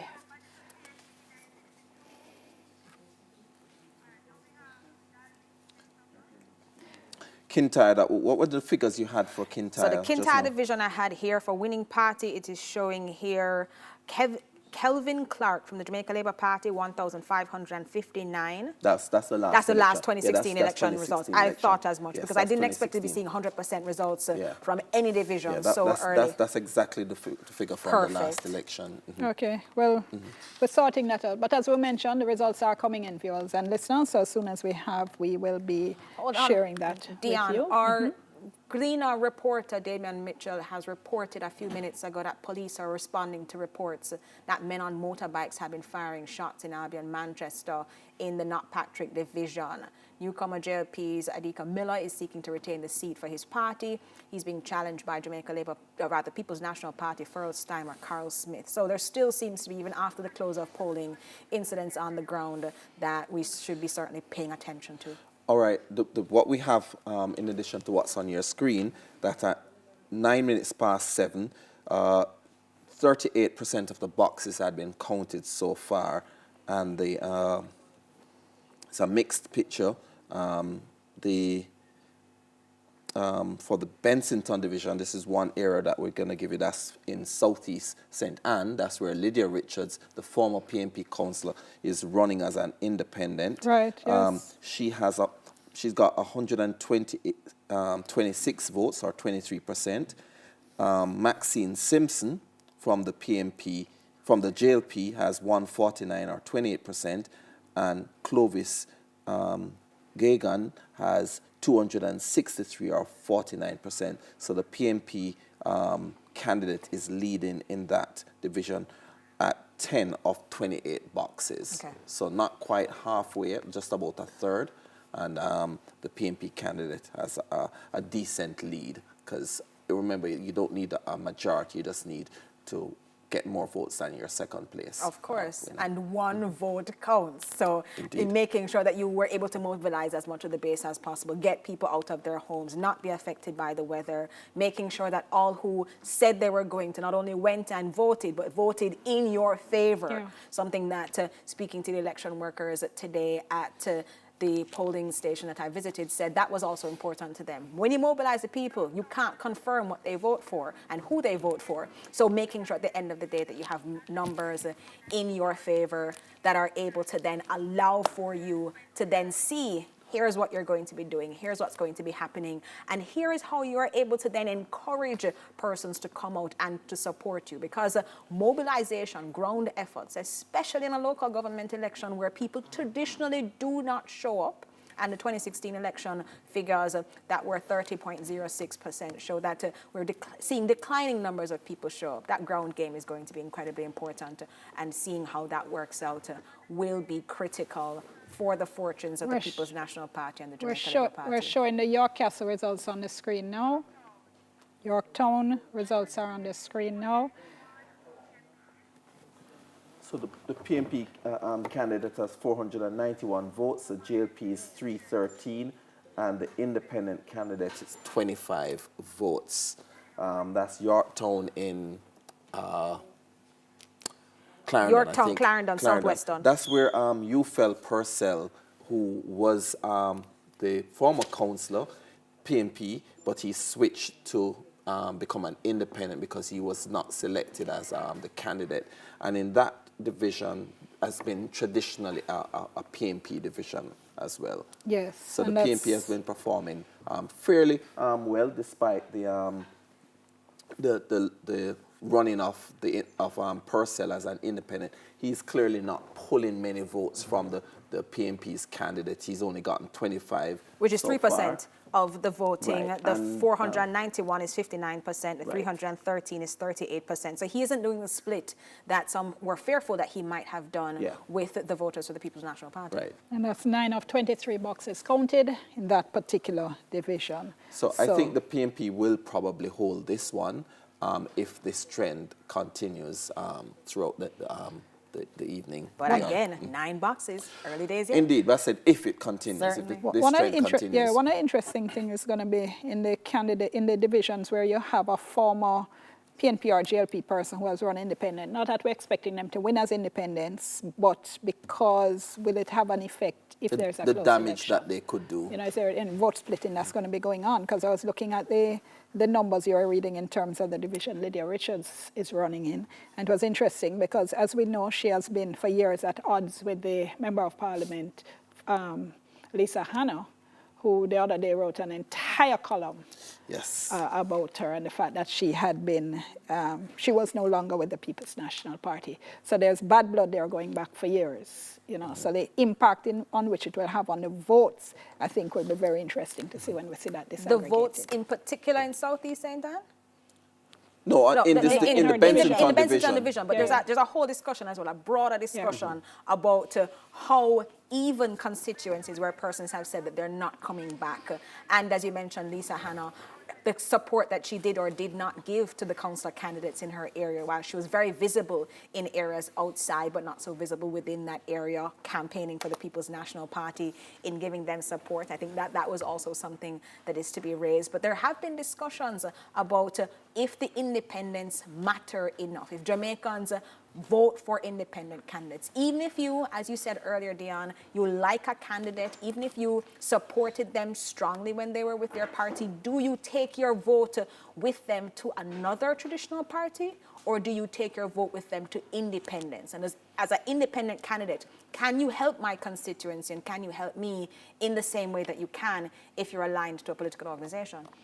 We have the Raytown division results up now, and we're seeing Rosalie Hamilton of the JLP leading. 1,459 to the PNP, Sean McGregor, 932. And that gives us 61% for Hamilton and 39% for McGregor. Is that what you're expecting? Not really, no. That's 24 out of 38 This was boxes. the one votes division, the last election. Yes. So this is quite a jump. Yeah. And I'm looking for them. Where's the percentage? So 24 out of 38 boxes. 24 of 38, okay. All right, we'll see what happens in there, because I think people have been looking to Raytown, I beg your pardon, given the, as we said, the one vote that flipped the entire municipal corporation, to seeing what's happening there. And we know both PNP and JLP have been concentrating a lot of effort on this. So we'll see what happens there. But let's bring up Papine. Can we see Papine? We're hearing some results, more results coming in from Papine. All right, so close still. Yes. And the People's National Party looks like they continue to hold on to that division. 1,479 for the candidate in that area. 71, I think. 1,471 to Venetia Phillips is 1,389. That gives her 48% of the votes. And then George Planto gets 47 votes, or 2%. And George Planto, the independent, was the JLP candidate once, and he was replaced with Venetia Phillips. So he decided to run as an independent, and the party subsequently expelled him. That's 32 of 44 boxes. Does that give us a clearer picture of what this is shaping up to be? Or is it too soon still with about 150 somebody can do some votes? quick maths. That's about a 90 vote difference at this point. Yes, that be about roughly, right? yeah. Yes. 90. I'm not disgracing my CSEC maths teacher. About 90, so less than 100 split between them. Again, 100 with the number of boxes that you have is still achievable, and therefore not yet in a position to make that sort of definitive vote. But what does it mean for Venetia Phillips to have moved political organizations if she does not, in fact, claim this seat for any political party? Well, I mean, first, it gives the PNP is going to be doing a whole lot of kind of in-your-face kind of thing. But as you said, if she's been unable to win, then it speaks to her political future. But I mean, having said that, you also have to look at the fact that depending on the division you're in, a local government loss doesn't necessarily translate into a constituency loss. For instance, a lot of people perhaps don't remember the first time Julian Robinson ran for election. He actually ran in a local government division in the Trafalgar division, lost, and then went on to run at the constituency level. And be the MP in the with the Trafalgar division being one of his And just areas. to say also that the majority that Venetia won for the PNP in 2016 was just about 270 something, right? She got 2,208 votes, 52.2%, and the JLP candidate got 1,931. So running for the JLP, she needs to make up that deficit, and whether or not she's brought any or sufficient PNP voters over to her or gotten more independents or other JLP supporters to come out is another story. But she is having some difficulty there so far. Well, Darrington Ferguson is going to be hoping that she doesn't pull across voters from the People's National Party who might have supported her, as he is hoping to win that division. We're going to ask if we can just keep the results up so we can see them as they change. We have the result coming in, should be coming to our screen soon, for the Little London division in Westmoreland. And I am seeing, looks pretty early, I think. The JLP's Ian Miles, currently leading the PNP's Oliver Reed, 254 votes to 239. This is with about 7 boxes counted out of 26. So we're about early. Quarter way? Yeah. Earlier than that. A little early to make any sort of predictions. Yeah, about 25% of the way there. Good to see, though, some numbers coming in. The EOJ head, Glassboro Brown, indicating that around 9 we should have final numbers. I'm generally accustomed to seeing numbers coming in a little bit earlier, and that might be one of the hiccups that as he does his assessment for today, that we are able to see what has delayed us being able to at least get preliminary numbers from some of these polling divisions. I think it's inevitable. It's a technical problem that's going on, because we know the counting is happening. I mean, way back in the day, before the technical issues, right? We would have a reporter in every single solitary counting center. Would have a reporter there who would then call in the results. I mean, if you ever seen the old JBC studios in the old days, and you'd have this huge wall where we would, you know, physically right. Sorry, I wasn't part of the team then, but I saw the pictures. You would have this huge wall where people would tally. Yes. But I was here when we used to have a whole ton of people in the newsroom taking phone calls from reporters in the field. Used to have one phone for every constituency. As a practical measure, though, as we look to the things that the EOJ and the ECJ can improve, is there a redundancy if you have a technical issue like this? That, for example, the presiding officer makes phone calls and gives updates so that the ECJ and the EOJ are able to then see what's going on, because that redundancy process might be something to have consider. some results from St. Thomas after 11 boxes counted in the Yalas division. Constantine Bogle of the PNP has 444 votes, and John Lee of the JLP has 400 votes. So that's the Yalas division. Constantine Bogle of the PNP, 444 votes, to John Lee's of the JLP, 400 votes. And the JLP are the current holders of that division. They won it by a little over 120 votes in the 2016 election. I have Sheffield in Westmoreland, Western Westmoreland.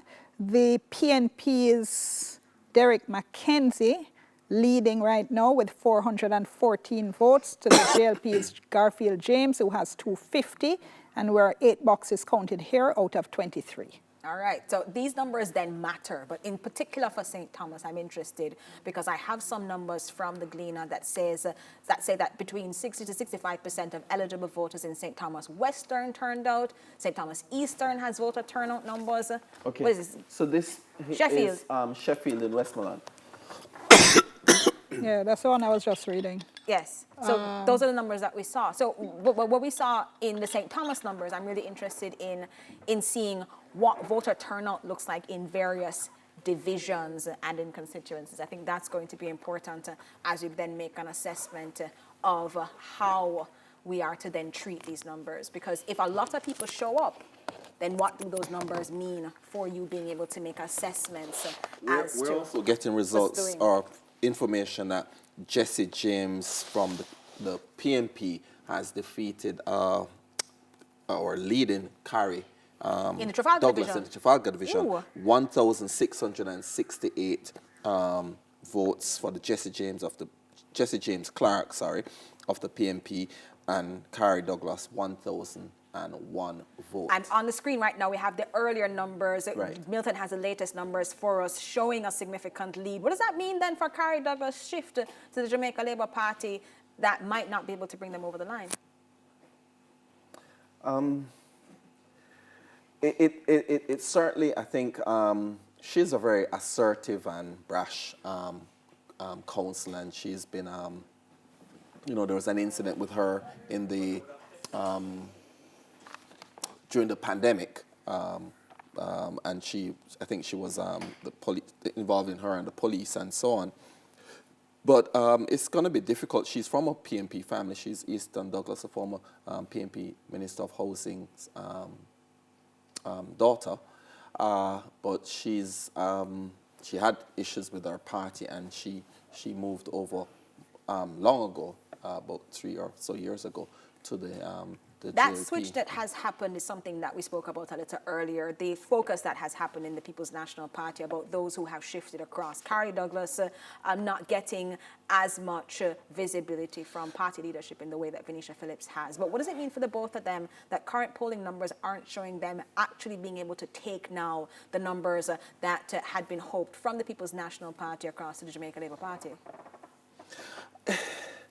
You see, of course, I think that depends on your personality, your strength of your political acumen.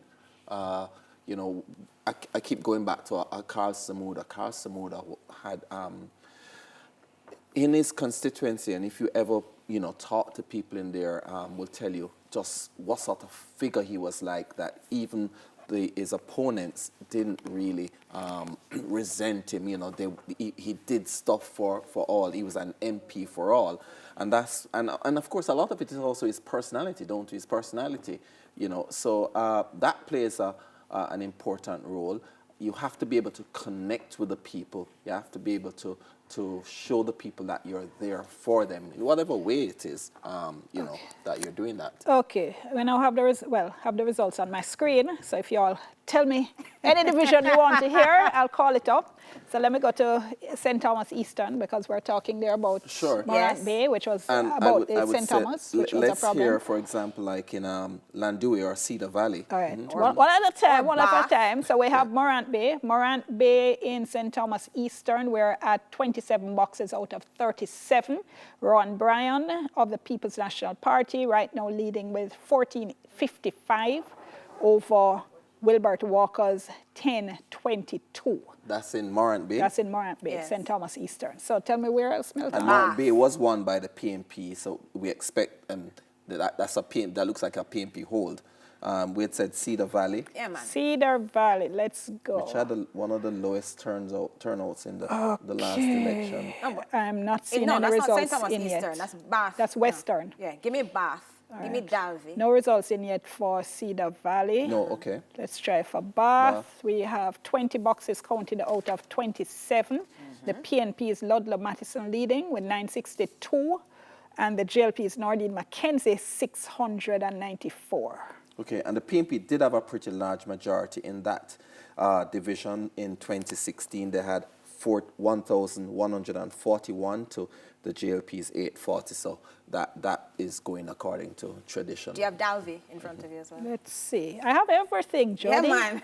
I have everything. Just speak and we'll bring it up. Yes, please. Dalvey next. Dalvey, 20 boxes counted out of 29. The JLP's Michael McLeod leading right now with 921 to Clayton Smith of the PNP, who has 755. All right, so a bit of a gap, still not insurmountable though. 20 out of 29. You look there. There are 3 candidates though.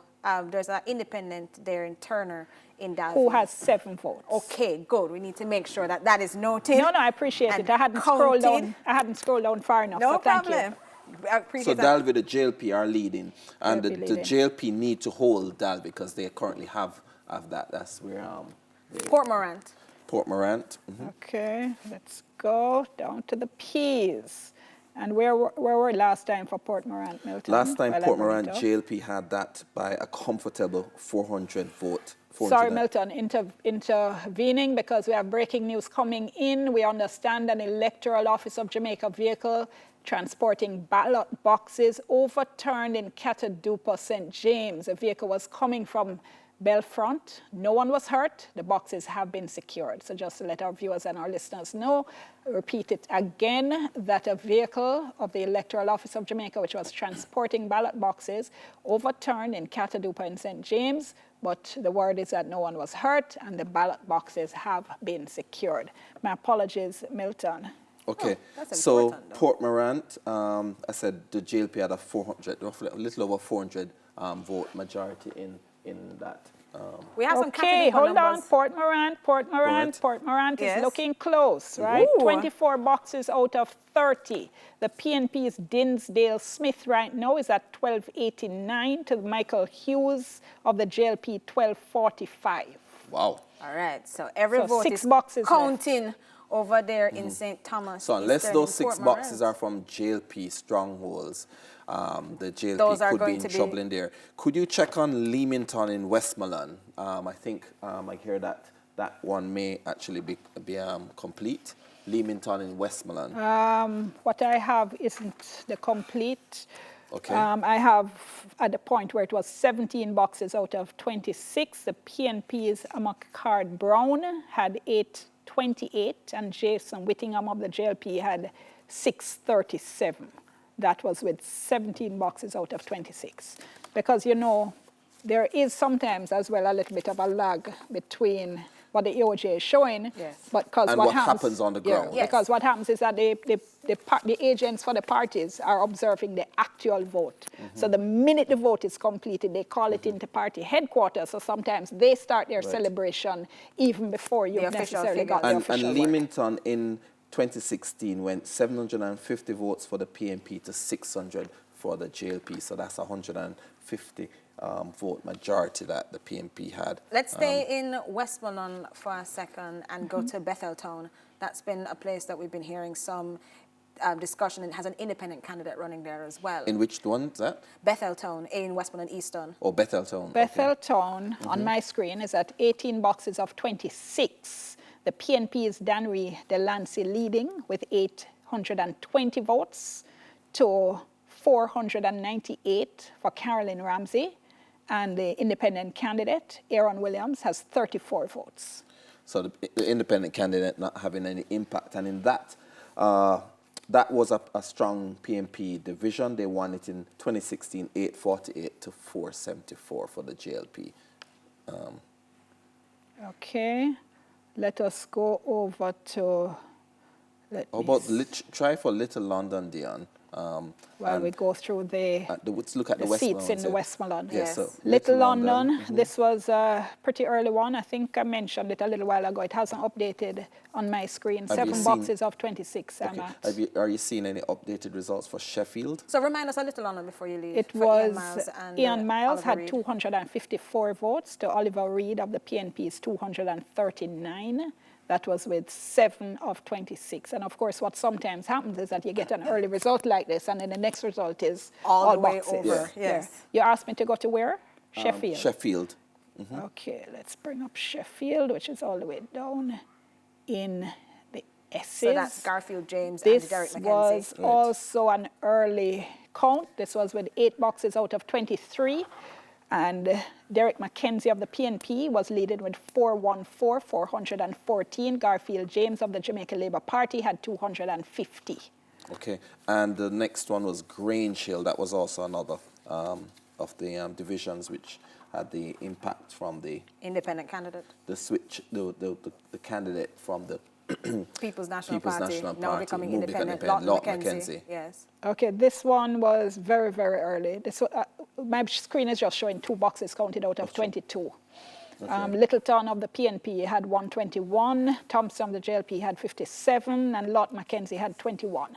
Not bad in the early counting out for of Lord 2 McKenzie. boxes.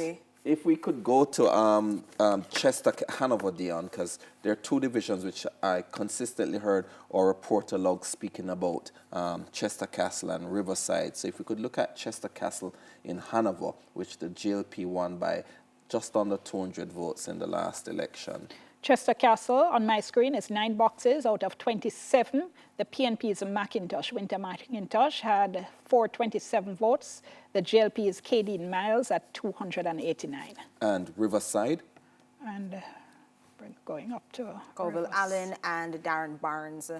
No independent candidate there, but that's also one of those key areas that has been discussed. Also pretty early on my screen, only 4 boxes out of the 19. And we have here neck and neck at this point, Colville Allen of the JLP with 138 votes and Darren Barnes of the PNP 137. Okay. I'm taking you all the way now to St. Catherine. Because there are some divisions there as we're having conversations about parish status for Portmore and what's going on in the parish that I'd like us to look at. So St. Catherine South is one of those big divisions. Fitzjackson, Member of Parliament there. What do you have on your screen as the numbers there? For St. Catherine South? No, not St. Catherine which South. division? Not division. There you go. No, so I'm merely talking about Fitzjackson. But in that division, let's look at...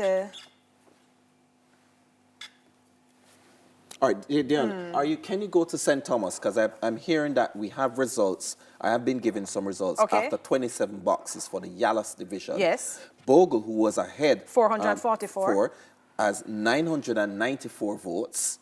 And the John Lee of the JLP now has 1,352. So it does appear that John Lee probably has taken that, and that would be a JLP hold. Because they did have that. And actually, you're ahead of me. You're ahead of me. I only have 24 boxes. With an increased majority as well, if that is so. You have 20 what? I only have 24 boxes. And that's 24 off how many? Of 28. Okay, so there's one more box to count. So this one... is pretty much called. We can call this one because there's not one box will generally have 100 votes on average. So Bogle, 994. And Lee of the JLP, 1,352. And when you look at that in compared to the 2016 results, the JLP candidate in 2016 got 1,451, and the PNP candidate 1,326. So the JLP has increased its majority in this seat significantly. This is close to just under 400 votes. As opposed to a little over 100 in the last division. Overall turnout, overall turnout in this division, though, is lower. And so these are some of the things that, as we start parsing through these numbers, will be important for us to look at, because winning the division is one thing, and that's incredibly important for all the candidates who are taking a look and seeing then how they have fared with Lee now, given your numbers, 1,352. Winning that division, we have yet to confirm the final figure, but that looks to be the way it will shake out. But again, that's why it's so important to hold off on the partying and hold off on the celebrations. Right, and as I said, it depends on where the outstanding boxes are coming from. Is it a PNP area? And even then, with the gap between them, unlikely to then make the difference that could change the fortunes of both men. So I think we can say for St. Thomas that the JLP has one seat that's gone for them already. So they're off the mark in that parish. Okay, I should say that the screen I have, I admit, is a little bit behind. Yeah. So I'm told, for instance, there's a very close race in Tollgate, but that's not where I am because I'm still at 14 boxes out of 33. Rule. And the results I got just now for somebody on the ground who is there at the count. At Tollgate? No, for Yallas. Oh, okay. Okay, so last time I understand Tollgate had a 1-vote majority.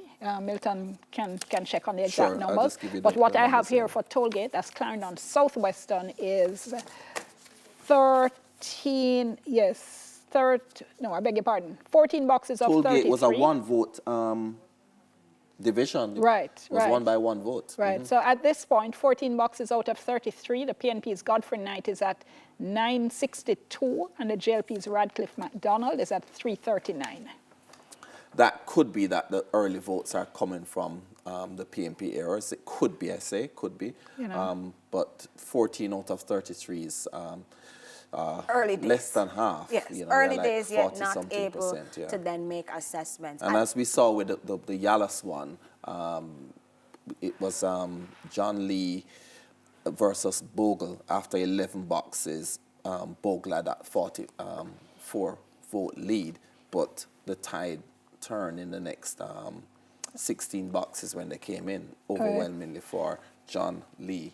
Let me just share some more here, because people in all the other divisions are saying, what about us? So Harbourview, St. Andrew East Rural, the PNP's Horace Clue with 19 boxes out of 21, taking this, I would say, with 84 votes at this point. And That's Wade with the Brown, Harbourview division.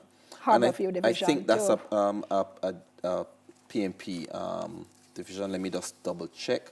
Harbourview is in East Rural, and it is in fact, yes, that's been a PNP stronghold.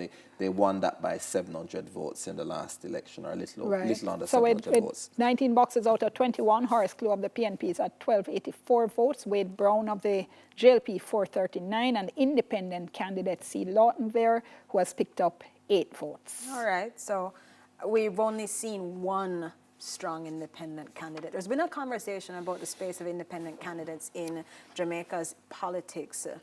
There are only less than 40 of them are running in these local government elections. But I've only seen one so far in the numbers that we've shared that have made an impact. Is there space for independent candidates? That's a whole discussion. Black River in St. Elizabeth Southwestern, right here, it's 5 boxes of 27. The PNP's Dwight Salmon has 372 votes, and Adeniyi Bamidele of the Jamaica Labour Party has 267. And that was a seat that the PNP is defending, little over 100 and 50 votes. There are little 160 votes. So narrow margins, every vote counting once again. Yeah, that's from the 2016 election. We're getting reports from the PNP side that Venetia Phillips has lost that seat. In the Papine division. In the Papine division, but it's unconfirmed, unofficial, but that's what our sources in the PNP are saying, that she has given lost. Their count. From their perspective. Right, So on my screen I'm still just at 32 of the 44 boxes. And the PNP's Ferguson with 1491 on this count to Phillips 1389, George Planter, independent candidate with 47. Right. So again, it's going to be important to see how those candidates as well that have moved from one political organization to the other have been able to take people along with them as well. Buff Bay, we only have 1 box counted for you so far out of 28, and Dion Hunter of the JLP has 59 votes. Desmond Lewis of the PNP has 39. Just 1 box in so far. All right. St. Catherine Southern, Greater Portmore North. Greater Portmore North. Yes. We have 5 boxes of 36. The PNP's Gary Nicholson with 302, and Dr. Level of the Jamaica Labour Party with 104. All right. And that's in where? Portmore North? St. Catherine, Greater Portmore North. And Spanish Town in St. Catherine as well, St. Catherine Central. All right, Spanish Town. Samantha Mattis and Christopher Shackelford. Let's pull that up for you. And in which Spanish Town. St. Catherine Central. Okay, Spanish Town, yes. So that's, I have 10 boxes so far out of 25. And the JLP's Christopher Shackelford has 532. The PNP Samantha Mattis at 111. All right, so slowly but surely moving on. Can we hear from Moko, the Moko division? Because that's also where there's an independent candidate running, who was a JLP candidate, Romain Morris. He wasn't selected, and I think he is running as an independent that's in North Central. North Central, Clarendon. Yes. On my screen, however, I have him here as PNP. Yes. I have him on my listing here. Yes. So 3 boxes counted out of 23. He did switch, sorry, yes. 3 boxes counted out of 23, so very early. Alvis of the JLP has 95, and Romain Morris of the PNP has 77. but that's just the 3 boxes. Early numbers, early counting in the divisions there. And let me go to Brownstown in St. Ann Northwest. This is 16 boxes out of 25. The JLP's Kim Brown Lawrence has 675. And Kim Brown Lawrence, they On a charge of fraud in relation to the CMU matter. Well, with 16 boxes out of 25, she has 675 votes. Charles Clark of the PNP has 665. So again, early days yet and it's 50-50 pretty much 50-50. with the boxes. And that's a division which the JLP won 1,133 in the last election to 997 for the PNP in the 2016 general election. Kasha Park, St. Andrew East Central, 6 boxes out of 41. Sonia Gonzalez Montague with 215 votes to Beverly Prince of the JLP 90. Oh, that's early. That's a seat that the JLP won in 2016 by over 500 votes. So if the PNP is doing well in that division, which the JLP has traditionally won over the years, then that could be a problem for them. They wouldn't be able to retain control of the case. We might be seeing a pickup here. PNP picking up a division. Cristiano in Manchester Northeast. Yes. I'm at 37 boxes out of 38. 37 out of 38, that's almost done. Yes, the JLP won last time around. With 37 out of 38, the PNP's O'Neill Evans is leading with 1843 to the JLP's Desmond Harrison, who has 1528. And which one is that? That's Cristiano. Cristiano in Manchester Northeast. Yes, the JLP won that big. They won that by almost 800 votes in the last election, from 1,854 to 1,079 for the PNP. And if that's, well, you can't make up that in one box. No, you cannot make that up in one box. So that is going to be a PNP pickup. Well, I'm 37 or 38 boxes. That's pretty much done. Yeah, that's done. Yeah. So for Manchester, So that's Cristiano for Manchester North. Which would make it difficult for the JLP to try and wrestle control of that municipal corporation. The Manchester Municipal Corporation, because they need to keep what they have. And Cristiano has been it's in the stronghold, it's their safest seat in the parish, which they've traditionally won, Northeast Manchester, Audley Shaw. You know he's not been very well, so I don't know if he's not been able to do enough, also the councillors as well, because okay, very close one here. This is Cambridge in St. James Southern. JLP won this last time. 25 boxes out of 33. The JLP's Javin Baker has 1058. The PNP's Reddington McIntyre, 1050.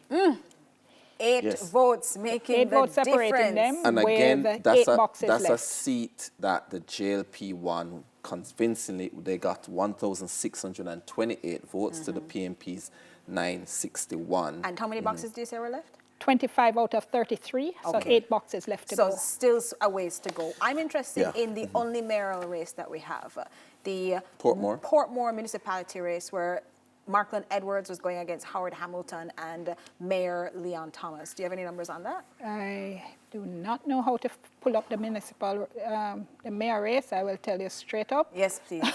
If you can find some information as soon as I can figure it out. Let's go to Mona. Oh, hold on. There's a tab. Because the municipal corporations were working to see who makes up mayor. Portmore's direct voting structure means that this is pretty much a done deal once we see these final numbers. I don't have any results yet. Can we look at Mona in Kingston and St. Andrew, Dion?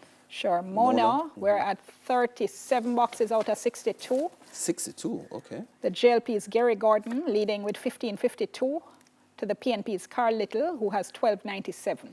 And Mona had the JLP won that fairly comfortable. They had 2,860 votes in the last election and to 2,372. So that seat also tends to have a higher voter turnout as well. And that's where we saw Prime Minister Andrew Holness voting today. Barbican divisions, where we see opposition leader Mark Golding. Give me some numbers there for Barbican in St. Andrew Northeastern, please. I'm at 34 out of 38 boxes in Barbican. That's St. Andrew Northeastern. The JLP's Joy Cotterell has 1516.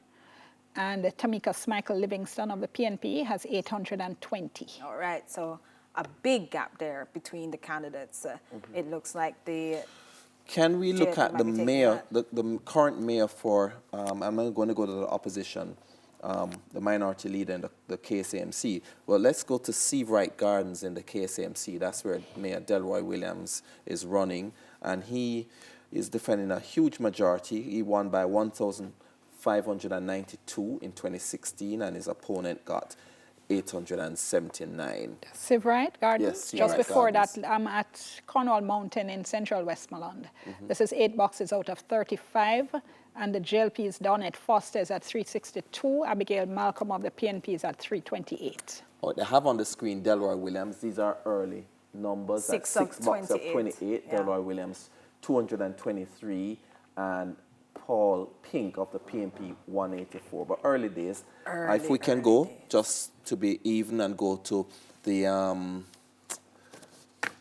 Andrew Swaby. He's running in, where is Andrew running again? Vineyard Town. Vineyard Town Division, which he's defending a huge majority, 2,300 to 1,070. We're pretty early here. We're at 19 boxes of 48. He's at 968. And the JLP is Camelin Reed at 242. Yeah, fairly comfortable, and by the looks of it, it looks like he will, if that trend continues, 19 of 48 boxes, though, gives a lot of room to switch and to turn and to have dramas unfold. So there might be a story for Camelin Reed as she looks to get some votes in the rest of the boxes ready to be counted. Bamboo in St. Anne Northwest. The PNP is Aldrich Booth, has 116. The JLP is Sydney Stewart with 37. And I know that what viewers and listeners want, of course, is to get that overall sense of the parish. And as soon as we get that, we'll be And sharing it which with you. division? That's Bamboo in St. Anne? St. Anne Northwest, yes. Right. And that one was won by the JLP by just over 99 votes in the last election. But that's the early numbers there. Just 2 out of 28. Yeah. Dion, if we could go to in Southwest St. Anne, to the Gibraltar and Alexandra divisions. Those are in Southwest St. Andrew. St. Anne, sorry, Southwest St. Anne. Gibraltar and Alexandra, that's in the Southwest. I have Gibraltar. Yeah. We're at 7 boxes out of 30. The JLP is Cardell Wickham at 251. The PNP is Nordia Thompson at 201. All right. Okay. And that's helpful to know. That's Alexandra on the screen now, and the JLP's Ron Davidson as 752, Christopher French from the PNP 232.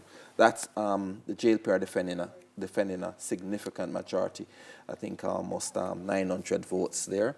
Take me to St. Anne Southeastern, Claremont Division. What's going on there? The People's National Party's Katie and Harty against Sasha Lee lead. This is, again, Lisa Hanna's constituency, where there's been a lot of talk about a lack of support being seen and felt by the councillors. In Claremont, and potentially, yes, and potentially the impact. And the PNP are defending a and how that might work there. out. We're at 15 boxes out of 35. Katie and Harty of the PNP at 688. And Sasha Lee. Sasha? Yeah, Shasha Lee of the Jamaica Labour Party, 494. All right. So 688 to Katie and Harty of the PNP and Lee of the JLP, 494. Then if you can go to St. Thomas, to the Landui division, because I have some results from the ground. The PNP's Edwin Marr is the incumbent after 18 boxes. He has 858 votes. To the JLP's Andrea Patience, she has 830. So that's a 28 vote difference there. And let me just look at the results from the last election. The PNP won by 10 votes in that election, 1,161, and the JLP got 1,151. So that was a very narrow win for the PNP. And this is 18 boxes. I don't know how many boxes are in that division. Yes, but not 18. So we know at least we're looking at about halfway, if anything, so for that number. it's 858 to 830, so that's 28. That's not a comfortable All right, lead both of you for- hold on for me, and viewers will continue to share some results, but we have to take a short break. Do stay with us. We'll soon come.